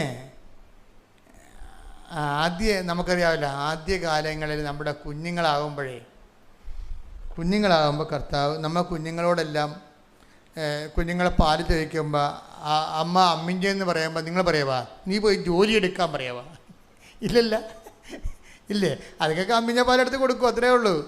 അതുപോലെ ഫ്രഷ് കമേഴ്സിന് എല്ലാം വലിയ ലേബറൊന്നും കൂടാതെ കർത്താവ് അനുഗ്രഹം തരും. അപ്പം നിങ്ങൾ ഓർക്കരുത്, അതൊരു ബാല്യകാലത്ത് ചെയ്യണ കാര്യങ്ങളാണത്. ബാല്യകാലങ്ങൾ നിങ്ങളെ വിശ്വാസത്തിലേക്ക് വരണ ഒരു ആദ്യകാലങ്ങളിൽ ദൈവം ചെയ്യുന്ന കുറേ ഇൻസെൻറ്റീവാണ്. ഇപ്പോൾ നമ്മളിപ്പോൾ 2ാം ക്ലാസ്സിലെ കുഞ്ഞുങ്ങൾ വന്നിട്ട് അമ്മ ചോറ് വേണമെന്ന് പറയുമ്പോൾ അപ്പൻ ജോലി എടുത്തിട്ടാണ് ചോറുണ്ടാക്കിയത്, നീയും പോയി ജോലി എടുക്കാൻ നമ്മൾ പറയത്തില്ല ഒരിക്കലും. അപ്പോൾ നമുക്ക് ടാക്സ് കുറവായിരിക്കും, കുഞ്ഞുങ്ങൾക്ക് ടാക്സ് കുറവായിരിക്കും, അല്ലേ? മുതിർന്നു വരുമ്പോഴാണ് അവർക്ക് ടാക്സ് വരണത്. അപ്പം അതുകൊണ്ട് നിങ്ങൾ ആരെങ്കിലും അക്രൈസ്തവ സഹോദരങ്ങൾ അനുഗ്രഹം കിട്ടിയെന്ന് വിചാരിച്ചു കഴിഞ്ഞാൽ നിങ്ങൾ ഓർക്കരുത് എല്ലാം കൊന്നും ഇങ്ങനെ ആയിരിക്കുമെന്ന് ഓർക്കരുത്. അത് നിങ്ങളോട് ദൈവം കാണിക്കുന്ന ഒരു കാരുണ്യമാണ്. പക്ഷെ നിങ്ങൾ മുതിർന്ന് വന്നു കഴിഞ്ഞാൽ സ്വാഭാവികമായും നിങ്ങൾ ആ വിശ്വാസത്തിൻ്റെ വില കൊടുക്കേണ്ടി വരും. ചില ആൾക്കാർ വിശ്വാസത്തിന് വില കൊടുക്കാൻ തയ്യാറാകും, സത്യസന്ധരാകും. ചില ആൾക്കാർ 4 കാലം വീണ് ഓടുകയും ചെയ്യും. അപ്പോൾ ഓടുന്നവരെ കർത്താവിനറിയാം. പക്ഷേ എന്ത് പ്രശ്നം, ഓടേണ്ടെന്നല്ല, അവർക്ക് അത്രയും ആംബിയർ ഉള്ളു. കാരണം വിശ്വാസ ജീവിതം പരിശോധിച്ചാൽ എല്ലാവരും വലിയ രാക്ഷസന്മാരായ അനുഗ്രഹത്തിൻ്റെ കൃപയുടെ രാജകുമാരന്മാരായി വന്ന ആൾക്കാരെല്ലാം ഒത്തിരി വില കൊടുത്തവരാണ്. കാര്യം ക്രിസ്തു വില കൊടുത്തതാണ്, അതുകൊണ്ടാണ് ക്രിസ്തു വില കൊടുത്തതാണ്. പക്ഷെ അത് മനസ്സിലാകണമെന്ന് നമുക്കില്ല. നമുക്ക് ഈ അനുഗ്രഹം മാത്രമല്ലേ മനസ്സിലാകത്തുള്ളൂ. അതിൻ്റെ ആ കൃപയുടെ സെക്ഷൻ വരുമ്പോൾ മാത്രമേ അത് ഈ നമ്മുടെ വചനത്തിൻ്റെ ആ അനുഗ്രഹത്തിൻ്റെ അറിവിൻ്റെ തലം കഴിഞ്ഞ് ജ്ഞാനത്തിൻ്റെ തലത്തിലേക്ക് വരും. ഈശോയുമായിട്ട് റിലേഷൻസ് ഒരു നീണ്ട റിലേഷൻസാണ്. അപ്പം അതുകൊണ്ട് തന്നെ അറിവിൻ്റെ തലം ആദ്യം കിട്ടും. അറിവ്, അനുഭവം, ബോധ്യം സാക്ഷ്യമായിട്ടൊക്കെ പെട്ടെന്ന് കിട്ടും. പിന്നീട് ഒരു ജ്ഞാനതലം ഉണ്ടാകും. ജ്ഞാനതലം എന്ന് പറയണത് അത് എല്ലാവർക്കും ഉണ്ടാകത്തില്ല, നമ്മുടെ തീഷ്ണത പോലെ ഇരിക്കും. അറിവിൻ്റെ തലം കഴിഞ്ഞിട്ട് ചില ആൾക്കാർ 30-90 വയസ്സാകുന്ന സമയത്ത് തന്നെ അറിവിൽ തന്നെ കിടക്കത്തുള്ളൂ, ജ്ഞാനതലത്തിലോട്ട് കയറത്തില്ല.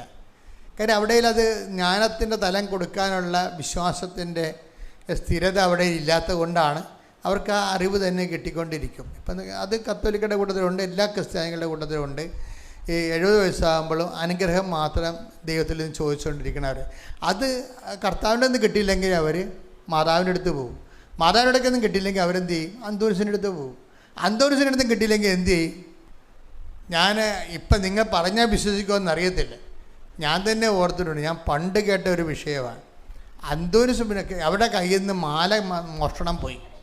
അപ്പം അത് അന്തോനിസ് പുണ്യാളൻ്റെ അടുത്ത് ഒരു നേർച്ച നേർന്ന്, മാല കിട്ടാൻ നേർന്നതല്ല, ഇവർക്ക് ജോത്സ്യൻ്റെ അടുത്ത് പോകണം, അതാണ് വിഷയം. ജോത്സ്യൻ്റെ അടുത്ത് പോകണം. ഇവർ ചെല്ലുമ്പോൾ ജോത്സ്യൻ അവിടെ ഉണ്ടാകാൻ വേണ്ടി അന്തോനിസ് പുണ്യാളൻ്റെ മുമ്പിൽ ഒരു നേർച്ച നേരും. എങ്ങനെയുണ്ട് പരിപാടി? അവിടെ മാലയാണ് പോയിരിക്കണത്. മാല പോയി അവർ ജോത്സ്യൻ്റെ അടുത്ത് പോവുകയാണ്, എവിടെയാണ് ആരാണ് കട്ടെന്ന് അറിയാൻ വേണ്ടി. ആ ജോത്സ്യൻ അവിടെ ഉണ്ടാകാൻ വേണ്ടി അന്തോനിസിൻ്റെ അടുത്ത് നേർച്ച നേർന്നിരിക്കുകയാണ്. എങ്ങനെയുണ്ട് പരിപാടി? അപ്പം അതിന് കാര്യമില്ല. ഇങ്ങനെ ഓരോ വകുപ്പാണല്ലോ ഇത്. 90 വയസ്സായാലും ബോധം ഉണ്ടാകത്തില്ല. അതുകൊണ്ട് എപ്പോഴും ദൈവം ചെയ്യണമെന്ന് വെച്ച് കഴിഞ്ഞാൽ ഒരു പരിധി കഴിഞ്ഞാൽ പിന്നീട് നിങ്ങൾ പറയും, നിങ്ങൾ വിശ്വസിക്കുന്നതിന് നിങ്ങൾ ടാക്സ് ചെയ്യും. അപ്പോൾ സത്യസന്ധമായിട്ട് ദൈവത്തെ അന്വേഷിക്കുന്നവരെ കർത്താവ് നൽകുന്ന സഹനത്തെ സന്തോഷം സ്വീകരിച്ചുകൊണ്ട് അപ്പോഴും സാക്ഷിയായിക്കൊണ്ട് മുന്നേറാൻ വേണ്ടി നോക്കുമ്പോൾ ദൈവം മനസ്സിലാകും. ഈശോ പറയും എന്താണ്? ഞാൻ തിരഞ്ഞെടുത്തവരെ എനിക്ക് അറിയാം. അപ്പം അറിയാൻ പാടില്ലാത്തവരുണ്ടെന്നതിൻ്റെ അർത്ഥം. അപ്പം അറിയാൻ പാടില്ലാത്ത take the bed of God, ഞാൻ തിരഞ്ഞെടുത്തവരെ എനിക്കറിയാം. ശ്രുതികട്ടെ ഹല്ലേലൂയ. യോഹന്നാൻ 13:18. യോഹന്നാൻ 13:18. ഞാൻ തിരഞ്ഞെടുത്തവരെ എനിക്കറിയാം.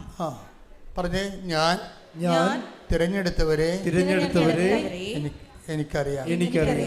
അപ്പം ഇത് അറിവ് പെട്ടെന്ന് നമുക്ക് കേൾക്കുമ്പോൾ എന്ത് വരും? ഞാൻ തിരഞ്ഞെടുത്തവരെ ഈശോയ്ക്ക് അറിയാം.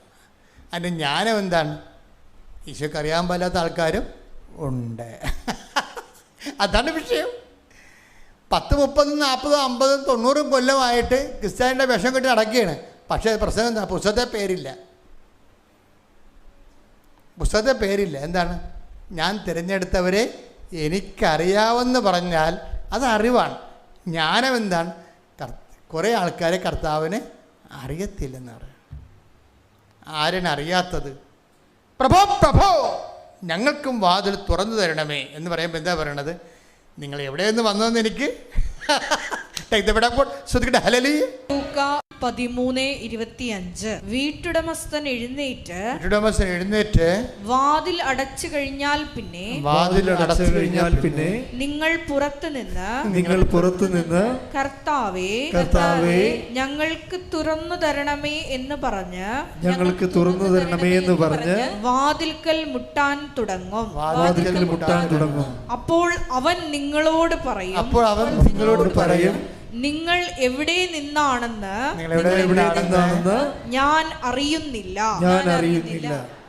ഇതിൻ്റെ കൂടെ ലിങ്ക് ചെയ്യണത് എന്താണ്? ഞാൻ തിരഞ്ഞെടുത്ത ഇത് പറഞ്ഞതിന് ശേഷമാണ് ഈശോ പറയണത്, ഞാൻ തിരഞ്ഞെടുത്തവരെ എനിക്ക് അറിയാം. അപ്പം ജനങ്ങൾ രണ്ടായിട്ട് തിരികെയാണ് ഇവിടെ വെച്ച്. ഒന്ന്, ക്രിസ്തുവിനെ അറിയാവുന്ന ആൾക്കാരുണ്ട്, ക്രിസ്തുവിനെ അറിയാൻ പാടില്ലാത്ത ആൾക്കാരുണ്ട്. ആരാണ് ക്രിസ്തുവിനെ അറിയാൻ പാടില്ലാത്ത ആൾക്കാരെന്ന് പറയുന്നത്? വചനം അധിഷ്ഠിച്ച് അടിസ്ഥാനപ്പെടുത്തി സാക്ഷ്യജീവിതം നയിച്ചില്ല എന്നുണ്ടെങ്കിൽ ക്രിസ്തുവിനെ അറിയാൻ പറ്റാത്ത ആൾക്കാരായി മാറും. ഐ ഡോണ്ട് നോ യു എന്തൊരു വാക്കാണ്, എന്ത് കഷ്ടമാണ്. ഒരു മനുഷ്യൻ കേൾക്കാവുന്ന ഏറ്റവും വലിയ ട്രാജിക്കൽ വേർഡാണ് ഐ ഡോണ്ട് നോ യു. എനിക്ക് നിങ്ങളെ അറിയില്ല, നിങ്ങൾ എവിടെ നിന്നാണെന്ന് അറിയില്ല എന്ന് പറയും. അങ്ങനെ ഒരു വെർഡിക്റ്റ് വരാതിരിക്കാൻ വേണ്ടിയാണ് നമ്മൾ കാഷ്വൽ ഡിസിപ്ലിൻ എടുക്കുന്നത്. എന്താണ്? നമ്മൾ അറിവിന് വേണ്ടിയും അനുഗ്രഹത്തിന് വേണ്ടിയും മാത്രമല്ല, ജ്ഞാനത്തിന് വേണ്ടിയും കൃപയ്ക്ക് വേണ്ടിയുമാണ് കർത്താവിൻ്റെ മുമ്പിൽ സഞ്ചരിക്കണമെന്ന്. അടുത്ത സ്റ്റെപ്പ് അതാണ്. എന്താണ്? ജ്ഞാനവും കൃപയും. ആദ്യത്തെ സ്റ്റെപ്പ് എന്താണ്? അറിവും അനുഗ്രഹവും. വചനത്തിൻ്റെ അനുഭവ തലങ്ങളിലെ ആദ്യത്തെ സ്റ്റെപ്പ് എന്താണ്? അറിവും അനുഗ്രഹവും. സെക്കൻഡ് സ്റ്റെപ്പ് എന്താണ്? തേർഡ് സ്റ്റെപ്പ് എന്താണ്? ജ്ഞാനവും അതുപോലെ തന്നെ കൃപയും. ഈ ജ്ഞാനവും കൃപയും പറഞ്ഞത് എങ്ങനെയാണ്? അത് തീഷ്ണതയിൽ നിന്നാണ് വരണത്. അപ്പം ജ്ഞാനവും കൃപയും ഉണ്ടാകാൻ എന്ത് ചെയ്യണം? തീഷ്ണതയാണ് വേണ്ടത്. അപ്പോൾ ദൈവം ഇങ്ങോട്ട് ഇൻട്രാക്ട് ചെയ്യാൻ പറയും. അറിവിൻ്റെ അപ്പുറത്ത് ജ്ഞാനം നമ്മളെ പഠിപ്പിച്ചുകൊണ്ടിരിക്കും ദൈവം. ജ്ഞാനത്തിൻ്റെ പുസ്തകം 6:10-11 ശ്രുതികട്ടെ ഹല്ലേലൂയ. ജ്ഞാനം 6:10-11 തിരുവചനങ്ങൾ. വിശുദ്ധമായവ വിശുദ്ധിയോടെ ചെയ്യുന്നവർ വിശുദ്ധരാകും. അവ അഭ്യസിക്കുന്നവർ രക്ഷ കണ്ടെത്തും. എന്റെ വചനങ്ങളിൽ അഭിലാഷമർപ്പിക്കുവിൻ. അവയോട് തീവ്രാഭിനിവേശം കാണിക്കുവിൻ. നിങ്ങൾക്ക് ജ്ഞാനം ലഭിക്കും. അപ്പോൾ അറിവ് നമ്മൾ കേട്ടാൽ മതി. എന്താ? വിശ്വാസം കേൾവി യേശുക്രിസ്തുവിനെ കുറിച്ചുള്ള അറിവിൽ നിന്നുമാണ്. കേട്ടാൽ മതി. Take the word of God. വിശ്വാസം കേൾവി എന്നും. ശ്രദ്ധിക്കട്ടെ. ഹല്ലേലൂയ. റോമ 10:17. ആകയാൽ വിശ്വാസം കേൾവിയിൽ നിന്നും കേൾവി ക്രിസ്തുവിനെ പറ്റിയുള്ള പ്രസംഗത്തിൽ നിന്നുമാണ്. അറിവിൽ നിന്നുമാണ്. അതാണ് വിഷയം. ഇപ്പം അറിവിന് വലിയ വിഷയമില്ല, അത് കേട്ടാൽ മതി. അതാണ് റോമ 10:17. വിശ്വാസം പറഞ്ഞ് കേൾവിയിൽ നിന്നും കേൾവി യേശുവിനെ കുറിച്ചുള്ള പ്രസംഗത്തിൽ നിന്നുമാണ്. അറിവിൽ നിന്നുമാണ്. അറിവിൽ നിന്ന് നമുക്ക് വിശ്വാസം ഉണ്ടാകുകയും വിശ്വാസം നമുക്ക് അനുഗ്രഹങ്ങളും അനുഭവങ്ങളും തരികയും ചെയ്യും. പക്ഷേ ഈ ആദ്യത്തെ സെക്ഷനിൽ നിന്ന് ചില ആൾക്കാർ ആദ്യത്തെ സെക്ഷനിലാണ് മരണം വരെ ജീവിക്കുന്നത്. അവർ വിശ്വസിക്കുന്നു, അവർ പ്രാർത്ഥിക്കുന്നു, അവർക്ക് അനുഭവം കിട്ടുന്നു, ആ അറിവിൻ്റെ തലത്തിൽ നിൽക്കും. ഇനി ഇതിൻ്റെ സെക്കൻഡ് സെക്ഷനുണ്ട്. നമ്മൾ SLC കഴിഞ്ഞാൽ പിന്നെ എന്താ +1 +2, പിന്നെ എന്താ പ്രീ ഡിഗ്രി എന്ന് ഡിഗ്രി, പിന്നെ എന്താണ് മാസ്റ്റർ ബിരുദം, അങ്ങനെ പോകും സംഭവം. അപ്പം ഈ ബിരുദാനന്ദ ബിരുദവുമായിട്ട് മുന്നോട്ട് പോകുമ്പോൾ അത് കൃപയുടെ വ്യത്യസ്തങ്ങളായ ജ്ഞാനാനുഭവങ്ങളാക്കാൻ നമ്മൾ പോണത്. ഈ ജ്ഞാനാനുഭവങ്ങൾ വരുമ്പോൾ വിഷയം അവിടെ എന്താ വിഷയം? അവിടുത്തെ വിഷയം എന്ന് പറയണത് ദൈവം നമ്മളെ അറിവിൽ നിന്ന് അടുത്ത സെക്ഷനിലേക്ക് പോകുമ്പോൾ വീണ്ടും അറിവുണ്ടാക്കുകയല്ല വേണ്ടത്.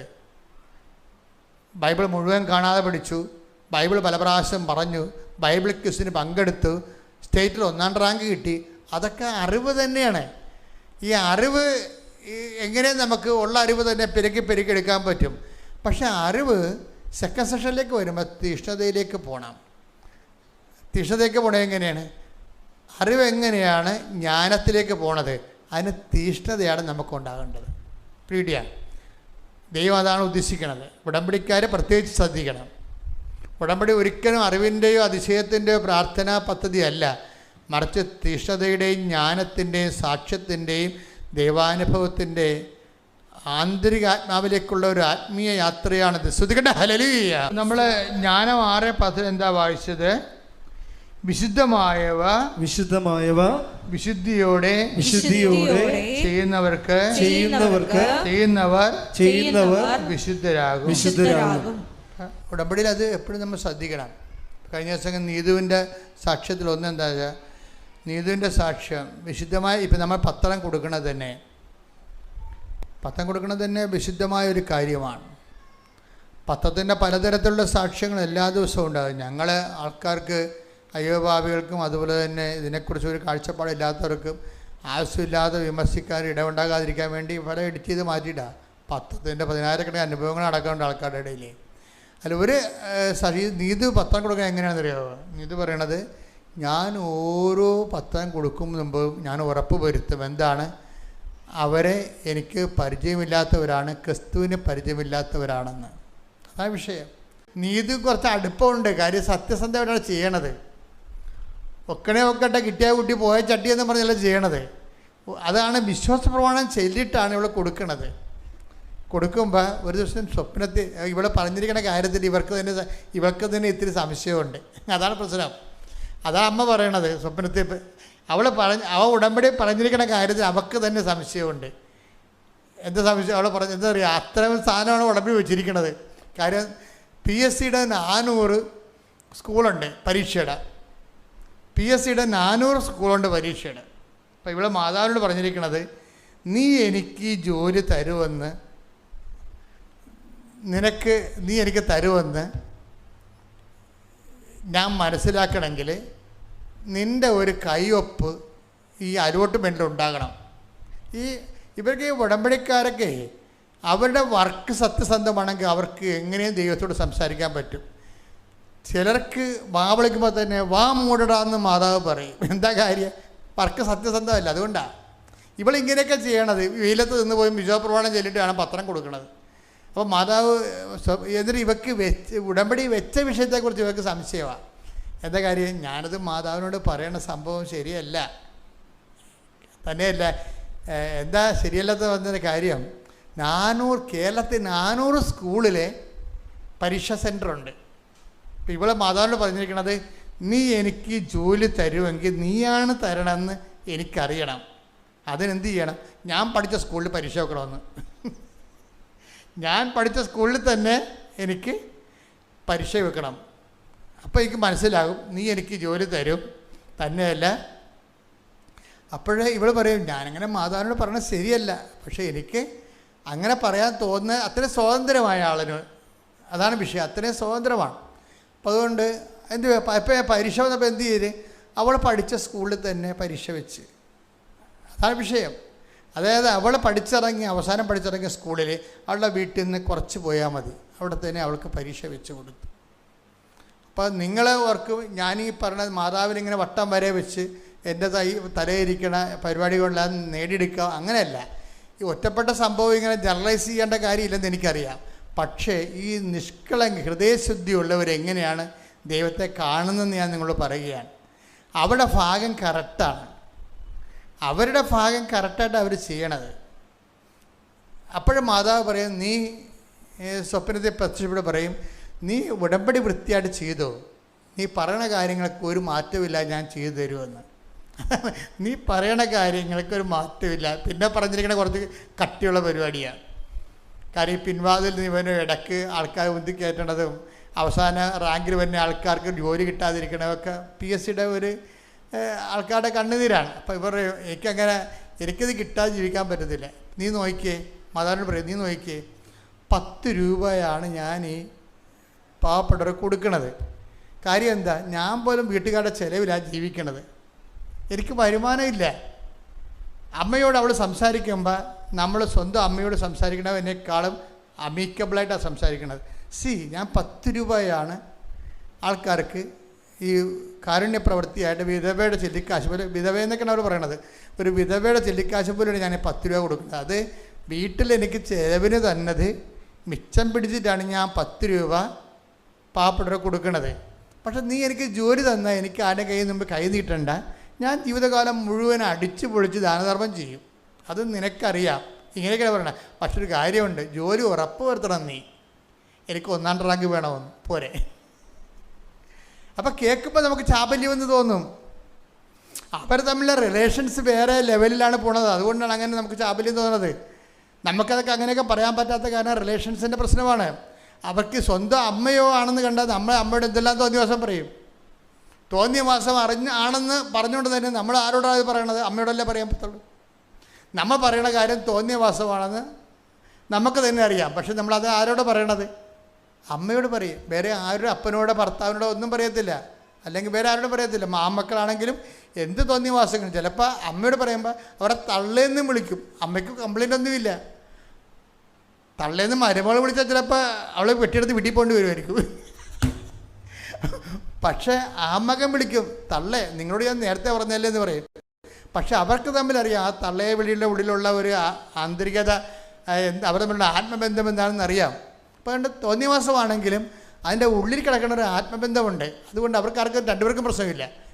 തള്ളേന്ന് വിളിക്കട്ടെ, അമ്മക്കും പ്രശ്നമില്ല, വിളിച്ച മകൾക്കും പ്രശ്നമില്ല. അപ്പോൾ അത്ര ഒരു ബന്ധമാണത്.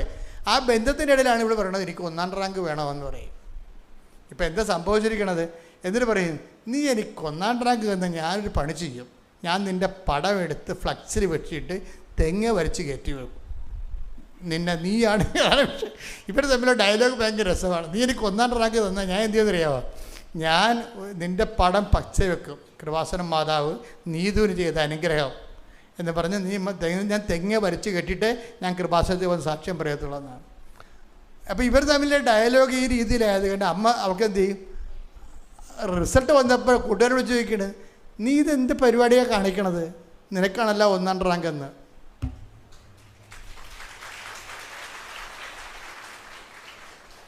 അതെന്താ വെച്ചാൽ അത് ആ രീതിയിലൊരു ഉടമ്പടിയിലൂടെ അമ്മയുമായിട്ട് ആ ഒരു ബന്ധത്തിലായിരിക്കും.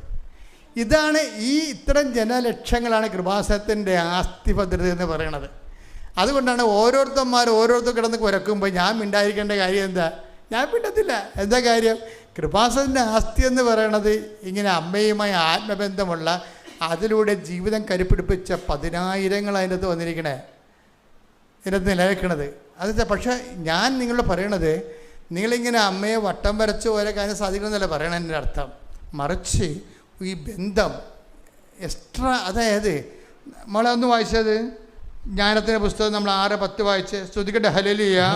ജ്ഞാനം 6:10. ജ്ഞാനം 6:10. വിശുദ്ധമായവ വിശുദ്ധിയോടെ ചെയ്യുന്നവർ വിശുദ്ധരാകും. അതാ വിഷയം. അതാണ് വിശുദ്ധമായവ വിശുദ്ധിയോടെ ചെയ്യുന്നവർ. വിശുദ്ധമായ കാര്യം ക്രിസ്തുവിനെ ലോകത്തിന് കൈമാറുക, ക്രിസ്തുവിനെ കുറിച്ചുള്ള അറിവും അനുഭവം കൈമാറുക, അത് വിശുദ്ധമായ കാര്യമാണ്. അവളത് വിശുദ്ധിയോടെ വിശ്വപ്രമാണം ചൊല്ലിയിട്ട് ആ കിട്ടുന്ന ആളിന് പ്രയോജനം ഉണ്ടാകണം. കാര്യങ്ങൾ വിശുദ്ധമായി ചെയ്യുന്നവരെ എന്ത് വരുമെന്നാ പറഞ്ഞിരിക്കണത്? വായിച്ച് എന്താ പറഞ്ഞിരിക്കണത്? വിശുദ്ധരാകും. അവർ അഭ്യസിക്കുന്നവർ രക്ഷ കണ്ടെത്തും. ക്രിസ്തുവിനെ കണ്ടെത്തും എന്നാ പറയണത്. ഈ പറയുന്ന കാര്യം വിശുദ്ധിയോടെ ചെയ്തു കഴിഞ്ഞാൽ എന്ത് പറ്റും? അവരെ രക്ഷ കണ്ടെത്തും. എന്ന് വെച്ച് കഴിഞ്ഞാൽ രക്ഷ എന്ന് പറഞ്ഞാൽ ക്രിസ്തുവിനെ കണ്ടെത്തും. അടുത്ത വചനം എന്താ? എന്റെ വചനങ്ങളിൽ എന്ന് പറഞ്ഞ എന്റെ വചനങ്ങളിൽ അഭിലാഷമർപ്പിക്കുവിൻ. അവയോട് തീവ്രാഭിനിവേശം കാണിക്കുവിൻ. നിങ്ങൾക്ക് ജ്ഞാനം ലഭിക്കും. അപ്പൊ തീവ്ര അഭിനിവേശം എന്ന് പറയുന്നത് എന്താണ്? തീഷ്ണതയാണ്. അപ്പം അറിവിൻ്റെ തലത്തിൽ നിന്ന് കുറച്ച് കഴിയുമ്പോൾ അതിനോട് തീവ്രമായ അഭിനിവേശം ഉണ്ടായി തീഷ്ണത പെരുകും. ഈ തീഷ്ണത എന്ന് പറഞ്ഞാൽ എന്താ? അതായത് നമുക്ക് തീഷ്ണത ഉണ്ടോ ഇല്ലയോ എന്ന് എങ്ങനെ അറിയാം? അപ്പം നമ്മൾ ദൈവത്തോട് സംസാരിക്കണ പോലെ അല്ല, ദൈവം നമ്മോട് സംസാരിക്കണതാണ് ജ്ഞാനമെന്ന് പറയണത്. നമ്മൾ ദൈവത്തോട് സംസാരിക്കുന്ന പ്രാർത്ഥനകളെല്ലാം അറിവും, ദൈവം നമ്മോട് സംസാരിക്കുമ്പോൾ അത് ജ്ഞാനവുമായിട്ട് വരും. ഇപ്പം ഞാൻ നിങ്ങളെ അനാഥരായി വിടുകയില്ല, അതാണ് നമ്മൾ കർത്താവ് പറഞ്ഞ ഒരു വചനം. അത് അറിവാണ്. അത് കേൾക്കുമ്പോൾ ജ്ഞാനവരം ഉള്ളവർ എന്ത് തോന്നും? അതുപോലെ ഞാനും ദൈവത്തെ അനാഥമായി വിടരുത്. കണ്ടാ, അതാണ് ജ്ഞാനം. അതാണ് അത് അറിവെന്ന് പറയും. ഞാൻ നിങ്ങളെ ഇപ്പം 14:18 യോഹന്നാൻ്റെ സുവിശേഷം എന്താ പറയണത്? ഞാൻ നിങ്ങളെ അനാഥമായി വിടുകയില്ല. അത് അറിവാണ്. ഇനി എൻ്റെ ജ്ഞാനം എന്താണ്? അനുഭവജ്ഞാനം എന്താണ്? അറിവിൻ്റെ കൂടെ അനുഭവം കൂടുമ്പോഴാണ് ജ്ഞാനം ഉണ്ടാകുന്നത്. അതിൻ്റെ അനുഭവജ്ഞാനം എന്താണ്? ഞാനും ദൈവത്തെ അനാഥമായി വിടരുത് എന്തെല്ലാം സംഭവിച്ചാലും. അങ്ങനെ ഞാൻ ദൈവത്തെ അനാഥമായി വിടാതിരിക്കുന്നതിനുള്ള ആത്മീയ നിലവാരത്തിനാണ് എന്തെന്ന് പറയുന്നത്? തീഷ്ണത എന്ന് പറയണത്. പ്രീഡിയ. അത് വിശ്വാസത്തിൻ്റെയും പ്രത്യാശയുടെയും അപ്പുറത്താണ്.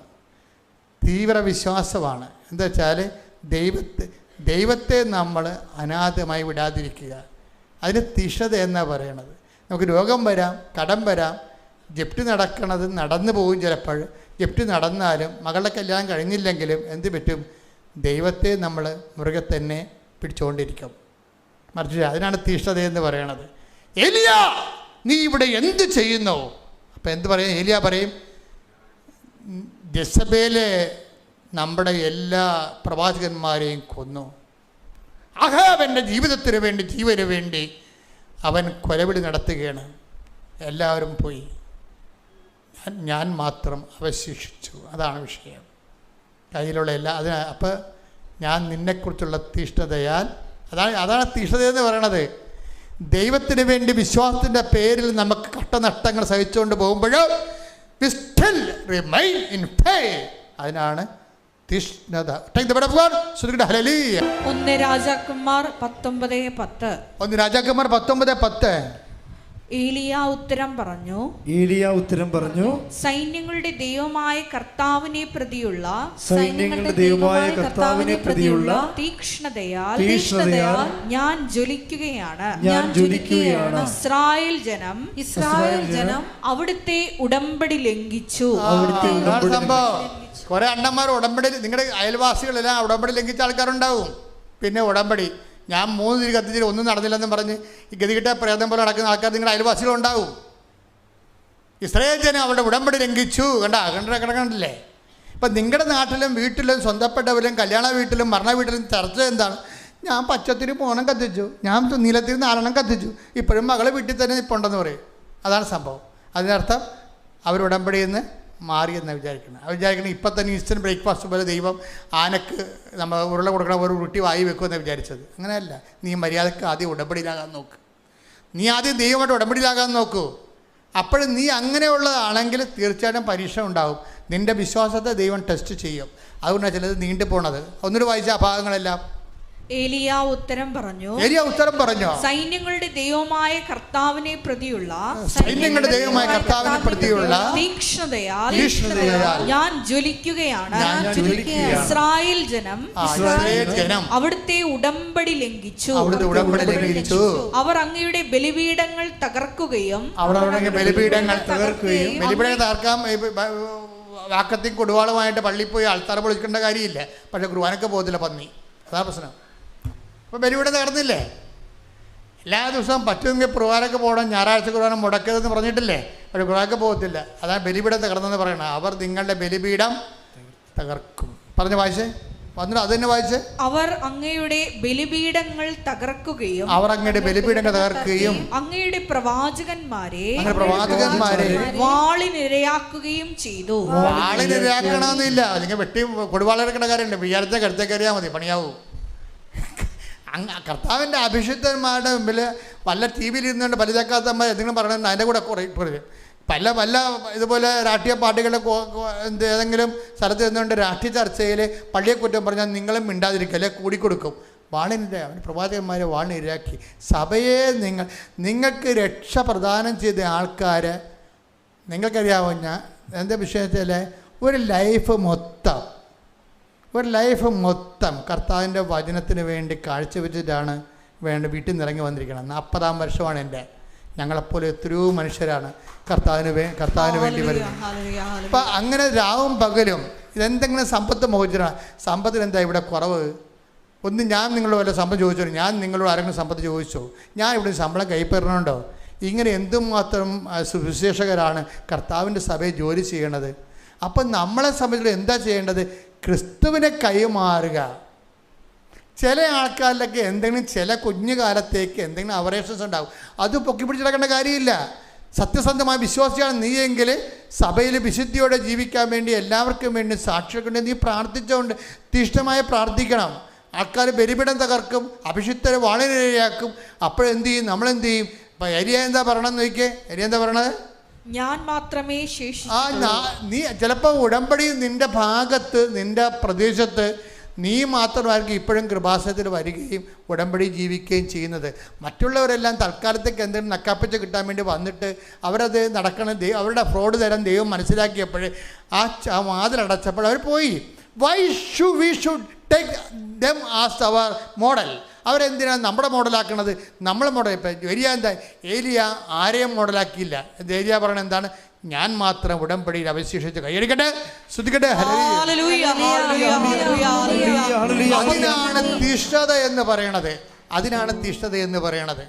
എല്ലാം ദൈവത്തിനെതിരെ വരികയും വിശ്വാസത്തിനെതിരെ വരികയും വിശ്വാസം വിട്ടുപോവുകയും ചെയ്യുമ്പോൾ ഭർത്താവ് വിട്ടുപോയി, മകളെ വിട്ടുപോയി, മകൻ വിട്ടുപോയി. അപ്പോൾ ഓരോരുത്തരും വിട്ടുപോകുമ്പോൾ ചിലപ്പോൾ അമ്മ മാത്രം വീട്ടിൽ നിൽക്കും, ഒരു ഏക വ്യക്തിയായിട്ട് വിശ്വാസന്. ചിലപ്പോൾ വീട്ടിലൊരു അമ്മ മാത്രം. ആ വീടിന് ദൈവം തീടാത്തതിൻ്റെ കാരണം നീ ഒറ്റൊരുത്തി ആണ് കാരണം. അപ്പോൾ എല്ലാവരും ചിലപ്പോൾ വിശ്വാസം വിട്ടുപോകും. വിശ്വാസം നിലനിൽക്കുക എന്ന് വെച്ചാൽ എൻ്റെ ദൈവദാനമാണത്. അത് ദൈവദാനമാണ്. അപ്പം അതുകൊണ്ട് തന്നെ ദൈവദാനം. അപ്പം ഒരു ഏലിയ എന്താ പറയുക? ഒന്നിനു വായിച്ചത്? സൈന്യങ്ങളുടെ ദൈവമായ കർത്താവിനെ പ്രതിയുള്ള തീക്ഷ്ണതയാൽ ഞാൻ ജ്വലിക്കുകയാണ്. ഇസ്രായേൽ ജനം അവിടുത്തെ ഉടമ്പടി ലംഘിച്ചു. അവർ അങ്ങയുടെ ബലിപീഠങ്ങൾ തകർത്തു. അങ്ങയുടെ പ്രവാചകന്മാരെ വാളിനിരയാക്കുകയും ചെയ്തു. ഞാൻ മാത്രമേ ശേഷിച്ചിട്ടുള്ളൂ. അതിനാണ് തീഷ്ണതയെന്ന് പറയണത്. എല്ലാം വിശ്വാസത്തിന് എല്ലാവരും വിശ്വാസത്തിനെതിരെ നിൽക്കുമ്പോഴും ഞാൻ ഒറ്റ ആളായിട്ട് വിശ്വാസത്തിന് വേണ്ടി പൊരുതുമ്പോൾ അതിനാണ് തീഷ്ണതയെന്ന് പറയണത്. തീഷ്ണതയ്ക്ക് എന്താ സംഭവിക്കണത്? അടുത്ത നമ്മുടെ തീഷ്ണയുടെ പുസ്തകം വായിച്ചേ, ജ്ഞാനം വായിച്ചേ, 6:11 വായിച്ചേ. സ്തുതിക്കട്ടെ. ഹല്ലേലൂയ. ഹല്ലേലൂയ, ഹല്ലേലൂയ, ഹല്ലേലൂയ. യേശുവേ സ്തുതി. Hallelujah, hallelujah. എന്റെ വചനങ്ങളിൽ അഭിലാഷമർപ്പിക്കുവിൻ. അവയോട് തീവ്രാഭിനിവേശം കാണിക്കുവിൻ. നിങ്ങൾക്ക് ജ്ഞാനം ലഭിക്കും. ഈ ജ്ഞാനം എന്ന് പറയുന്നതാണ് ദൈവം പകർന്നു തരുന്ന, ദൈവം ഇങ്ങോട്ട് തരുന്ന അറിവെന്ന് പറയണത്. ദൈവം ഇങ്ങോട്ട്, അതാണ് ഞാൻ നിന്നോട് പറയണത്. ഞാൻ നിങ്ങളെ അനാഥരെ വിടത്തില്ലെന്ന് പറഞ്ഞാൽ പരിശുദ്ധാത്മ പറയും. അതിൻ്റെ അർത്ഥം എന്താണ്? അത് നമ്മളും ദൈവത്തെ ഏലിയ ദൈവത്തെ അനാഥമായി വിട്ടില്ലല്ല. എല്ലാവരും പിരിഞ്ഞുപോയി, എല്ലാവരും വധിക്കപ്പെട്ടു, ബലിപീഠം തകർന്നു, അഭിഷിക്തർ വാളനിരയായി. അപ്പോഴെന്ത്? ദൈവത്തെ വിട്ടുപിരിയാതെ ദൈവത്തെ ഏറ്റുപറഞ്ഞുകൊണ്ട് ഏലിയ നിൽക്കുന്നുണ്ടെങ്കിൽ അതിൻ്റെ പേരാണ് തീഷ്ണത. പ്രാർത്ഥിക്കുക. കർത്താവായ ദൈവമേ, ഏത് പ്രതികൂല സാഹചര്യങ്ങളിലാണ് അങ്ങോട്ട് ചെയ്ത വചനങ്ങള്, അങ്ങോട്ട് ചെയ്ത ഉടമ്പടി പാലിച്ചുകൊണ്ട് ഏലിയാവിനെ പോലെ തീഷ്ണത ജ്വലിക്കുവാൻ എന്നെ ഉപരി അഭിഷേകം നൽകണമേ. വിശുദ്ധ പരമദൈവകാരുണ്യത്തിന് ആരാധനയും സ്തുതിയും പുകഴ്ചയും ഉണ്ടായിരിക്കട്ടെ. നമ്മളൊരു രോഗസൗഖ്യ പ്രാർത്ഥനയ്ക്ക് പ്രവേശിക്കുകയാണ്. അച്ഛൻ പ്രാർത്ഥിക്കുമ്പോൾ മക്കള് വിശ്വാസത്തിനും പ്രത്യാശയും ദൈവസ്നേഹത്തിനും ആ പ്രാർത്ഥന സ്വീകരിച്ചുകൊണ്ട് ഇടിമുഴക്കം പോലെ സ്തുതിച്ചുകൊണ്ട് നിൽക്കണം. ഓരോ രോഗങ്ങൾ, ഓരോ ജീവിത തടസ്സങ്ങൾ, ദുരിതങ്ങൾ കർത്താവ് പരിശുദ്ധമ്മയുടെ മാധ്യസ്ഥരെ എടുത്തു മാറുന്ന സമയമാണ്. സ്തുതികട്ടെ. ഹല്ലേലൂയ, ഹല്ലേലൂയ, ഹല്ലേലൂയ, ഹല്ലേലൂയ, ഹല്ലേലൂയ, ഹല്ലേലൂയ. മഹത്വം, മഹത്വം, ആരാധന, ആരാധന. ഹല്ലേലൂയ, ഹല്ലേലൂയ. കർത്താവേ, നിന്റെ ഉന്നതമായ നാമത്തിന് സ്വസ്ഥം ചെയ്ത് കർത്താവേ, കർത്താവേ, നിന്റെ വിശുദ്ധ പൗരോഹിത്യത്തെ മഹത്വപ്പെടുത്തുന്ന പ്രാർത്ഥിക്കുന്ന കർത്താവേ, സഭയിലുള്ള സാന്നിധ്യം പ്രകടമാക്കണമേ. കർത്താവേ, അങ്ങയുടെ തിരുമുറവാണെന്ന് വലതുകര, അനുഗ്രഹത്തിന് വലതുകര, പരിശുദ്ധ അമ്മ കൃപാസനത്താലെ ജീവനോടെ പ്രത്യക്ഷപ്പെട്ട പരിശുദ്ധമ്മയുടെ മാധ്യസ്ഥത്തിലെ ഓരോ മകൻ്റെ മേലും വിക്രമെന്ന് പ്രാർത്ഥിക്കുന്ന, ഓരോ മകളുടെ മേലും വിക്രമെന്ന് പ്രാർത്ഥിക്കുന്ന ഗർഭിണികളെ ആശീർവദിക്കണമേ, മക്കളില്ലാത്തവരെ ആശീർവദിക്കണമേ, മാർഗരോഗികളെ ആശീർവദിക്കണമേ. ഉച്ച മുതൽ ഉള്ളംകാൽ വരെ കർത്താവിൻ്റെ രക്തം പടരട്ടെ എന്ന് പ്രാർത്ഥിക്കുന്ന കർത്താവ് സ്വർഗം തുറക്കണമേ. എലിയാവിൻ്റെ പ്രാർത്ഥനയെ പ്രസാദിച്ചുകൊണ്ട് സ്വർഗം തുറന്നുകൊണ്ട് കർത്താവ് മഴ പെയ്ച്ചതുപോലെ അനുഗ്രഹത്തിൻ്റെ മഴ പെയ്തിറങ്ങട്ടെ എന്ന് പ്രാർത്ഥിക്കുന്ന അനുഗ്രഹത്തിൻ്റെ മഴ, മാതാവിൻ്റെ പ്രത്യക്ഷ ഗണത്തിൻ്റെ വാഗ്ദാനമായ അനുഗ്രഹത്തിൻ്റെ മഴ ഓരോ മകൻ്റെ മേലും മകളുടെ മേലും കർത്താവെ ആഞ്ഞു വീശണമെന്ന് പ്രാർത്ഥിക്കുന്നു. കർത്താവെ, കൊടിയക്കാറ്റടിക്കണമേ, ആത്മക്കാറ്റാൽ അങ്ങയുടെ അഭിഷേകം ചെയ്യണമെന്ന് പ്രാർത്ഥിക്കുന്ന ദൈവത്തിൻ്റെ കരുണ, ദൈവത്തിൻ്റെ കൃപ, ദൈവത്തിൻ്റെ ശക്തി, ദൈവത്തിൻ്റെ വിടുതൽ, മാർഗരോഗങ്ങൾ, തീരാവേദികൾ, ജീവിത ദുരിതങ്ങൾ യേശു ക്രിസ്തുവിൻ്റെ ഉന്നതമായ നാമത്തിൽ മാറിപ്പോകൊണ്ട് ജോലിയില്ലാത്തവർ, വിട്ട് തളർന്നു കിടക്കുന്നവർ, മഹാരോഗികൾ, മാർഗരോഗികൾ യേശുവിൻ്റെ നാമത്തിൽ സൗഖ്യം പ്രാപിക്കട്ടെ. യേശു, കുഞ്ഞുങ്ങളില്ലാത്തവർ, ആശുപത്രി കിടക്കുന്നവർ, കർത്താവ് ജോലിയില്ലാത്തവർ, സമാധാനം ഇല്ലാത്തവർ, വിട്ടുപിരിഞ്ഞ് ജീവിക്കുന്നവർ, ഭാര്യാഭർത്താക്കന്മാരുന്നവരെ വിട്ടുപിരിഞ്ഞ് ജീവിക്കുന്നവരെ കർത്താവ് അവരെ അങ്ങയുടെ വിശുദ്ധമായ രക്തത്താൽ അവരെ ഐക്യപ്പെടുത്തണമെന്ന് പ്രാർത്ഥിക്കുന്ന ഗർഭസ്ഥ ശിശുവിന് തകരാറുള്ളവർ കർത്താവ് അവർ ശരീരത്തിൽ ഇപ്പോഴ് ചൂടനുഭവിക്കട്ടെ. കർത്താവ്, നീ അവരെ സ്പർശിക്കുന്നു, നീ അവരെ സൗഖ്യപ്പെടുത്തുന്നു. അവിടെ ആരോഗ്യമുള്ള കുഞ്ഞുങ്ങളെ പ്രസവിക്കാൻ നീ അവർക്ക് അഭിഷേകം നൽകുന്നുവെന്നുണ്ട്. അടയാളമായി ഉച്ച മുതൽ ഉള്ളംകാല് വരെ കർത്താവ് ശരീരത്തിൽ ചൂടനുഭവിക്കാൻ പ്രാർത്ഥിക്കുന്ന അവരെല്ലാം കർത്താവിനെ അഭിഷേകം സ്നാനപ്പെടുകയും കർത്താവിൻ്റെ സത്യം ത്വക്ക് രോഗികൾ, ക്യാൻസർ രോഗികൾ, വിസർപ്പ് രോഗികൾ, PCOD രോഗികൾ, അലർജി രോഗികൾ, യേശുവിൻ്റെ ഉന്നതമായ നാമത്തെ, പ്രഷർ രോഗികൾ, ഷുഗർ രോഗികൾ, മുടികൊഴിച്ചിലുള്ളവർ, ശരീരത്തിലെ വേദനയുള്ളവർ, ഉറക്കമില്ലാത്തവർ കർത്താവിൻ്റെ നാമത്തിൽ സൗഖ്യം പ്രാപിക്കട്ടെ.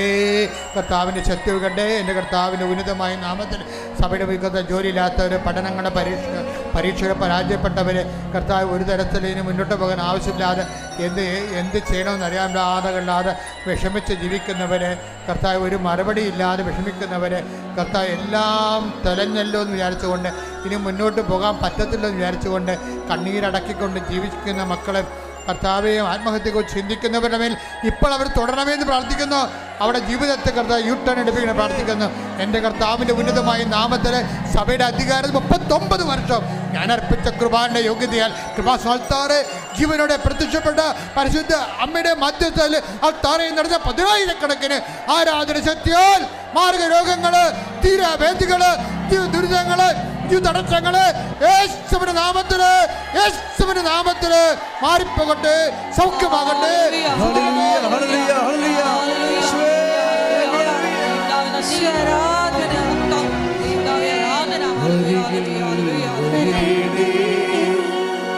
സദയം തൊടേടേ സുഖമായിടും എൻ്റെ ഉള്ളം,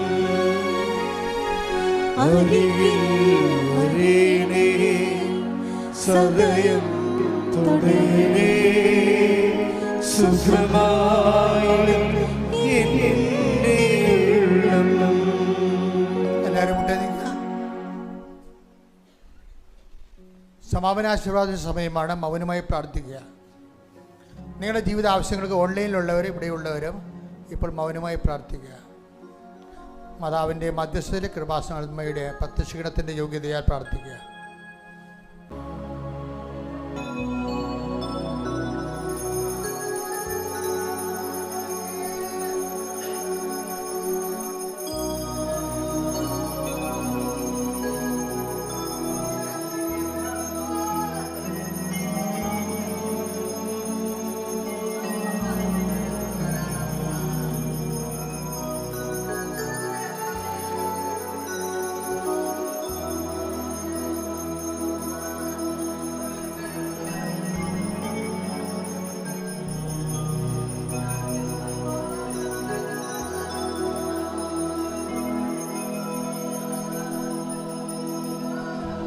പരിശുദ്ധ